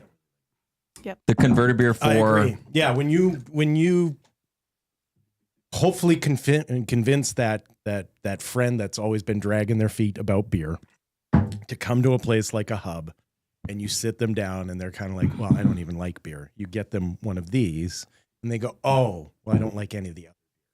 And then you get them another one and they're like, by the end of the night, they're like, I think I like beer now. Yeah. Absolutely. Was that your experience? That's exactly what my experience was. And that's now our tour and tastings. So we actually run all of our tour and tastings so I can show them that path. Yeah. Because I tell them, you don't have to like them all, but there's always going to be one that you do find and go, oh, I didn't know. Yeah. What you can't do is start with the double IPA first. Oh my gosh.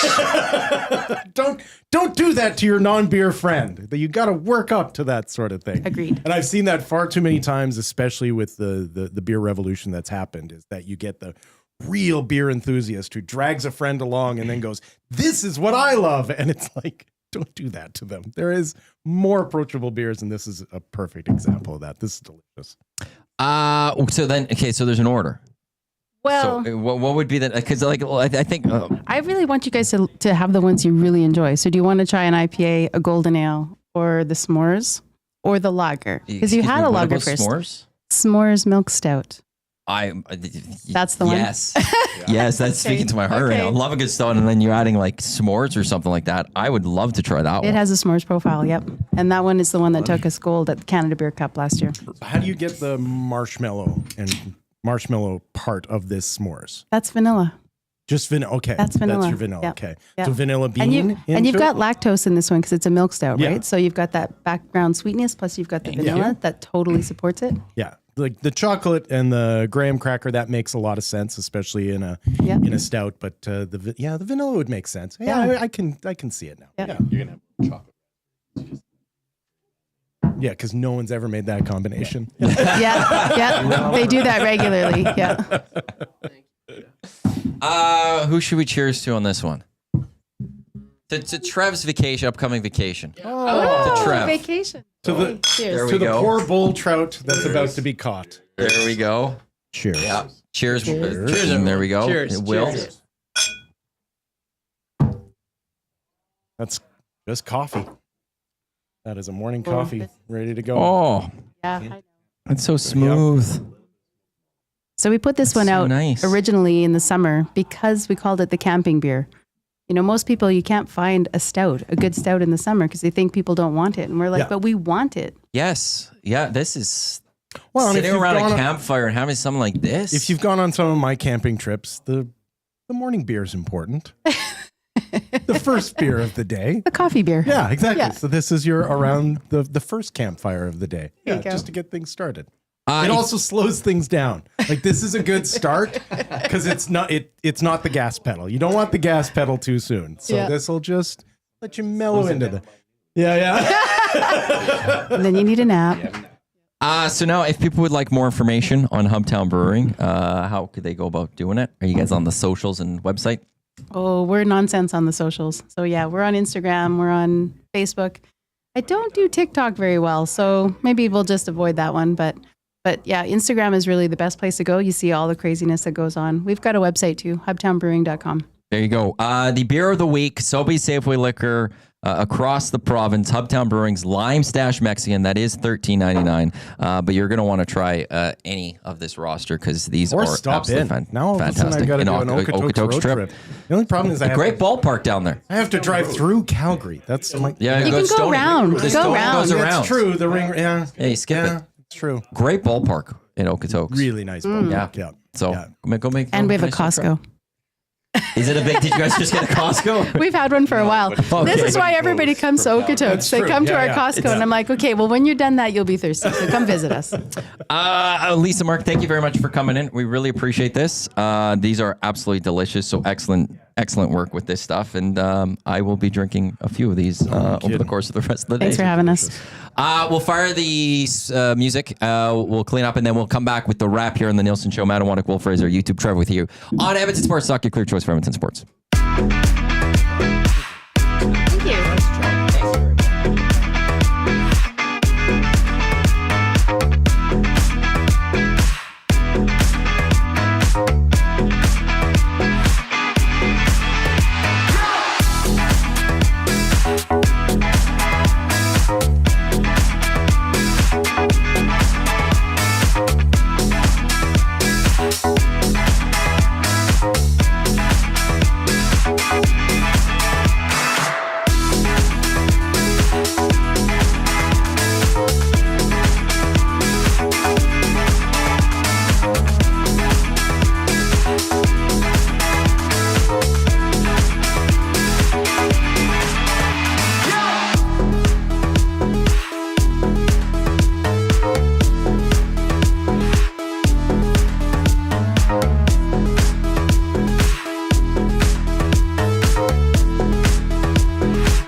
we've got the wrap coming up here for William Huff here on the Nielsen Show. That is a Hubtown Brewing, though, that was here for Sobeys Safeway Liquor Beer of the Week. The wrap, it is brought to you by William Huff. If you want to make your place look as good as ours, visit the team, WilliamHuff.com, in business since 1952. You know they're incredible at what they do. Look at the beautiful stuff they've done with us here at the studio here where we are currently. They will do a great job when we move locations in a couple weeks. This is the second last beer of the week, I think, that's taking place in this office. It is. I think the next beer of the week will be the last one in this office, and then we'll be in the new place for that one. So this is your last beer of the week in this office. I'll be back for beer week next week. Next week. You get Benny. You get to work with Benny, the intern. He can't drink, sure though. You can't drink. You tell him the rules. Oh yeah. No looking at you in the eyes. No looking in the eyes. Yeah. But apparently, I learned that when you do the cheers, you got to look. I'm finishing. You didn't know that? I did not know that. No, that's. I'm always looking, especially when there's a group. Like I want to make sure we're clinking properly. Well, so I'm looking at that, and I don't because of your diagnosis, we know that looking people in the eyes is difficult for you. So I'm proud of you. This is all I'm saying. Obviously, those classes have paid off. Beer me. People have already been doing it. Text beer me if you want a $50 GC to Sobeys and Safeway Liquor. I haven't even followed text of the days. There hasn't been anything that's like completely stood out to me. I'm not going to lie. Someone text something funny right now, and you're going to win it. I thought the text of the day was about Goodfellas being better. No, none of those hit. I'm pretty sure that was a good right one. at the top. No, I think if I actually have to go to someone, where is it? Call in the Amishman. The more I hear from Awanek, the more I think he's misunderstood. No, that's actually not bad. That's not bad. I'm misunderstood. It's also whatever. It's also non-committal to exactly what he misunderstood. Good point. Yeah. Sound of the day. I don't have any sounds even for the day. We could go to Walby's answering machine. We could do that. Tell me when to stop.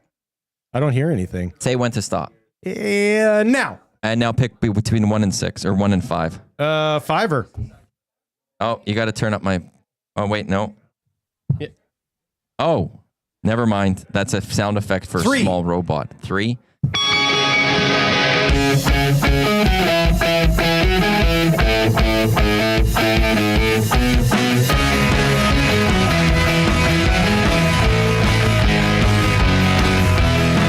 Do it loud. Whale and the Wolf right there for you. There it is. One of the things we learned today is that you have to go home and watch Strange Brew. Is that the name of an episode? Or? No, it is Bob and Doug McKenzie's movie. Oh, it's a movie. Required for every Canadian to have watched. And the fact that you haven't actually doesn't surprise me because you're stubborn that way. Wait. The mere fact that Bob I'm and telling Doug McKenzie. you need to watch the movie means you won't watch it for when you another tell me Godfather is under or overrated, it tells me all I need to know about your movie taste, so I'm good.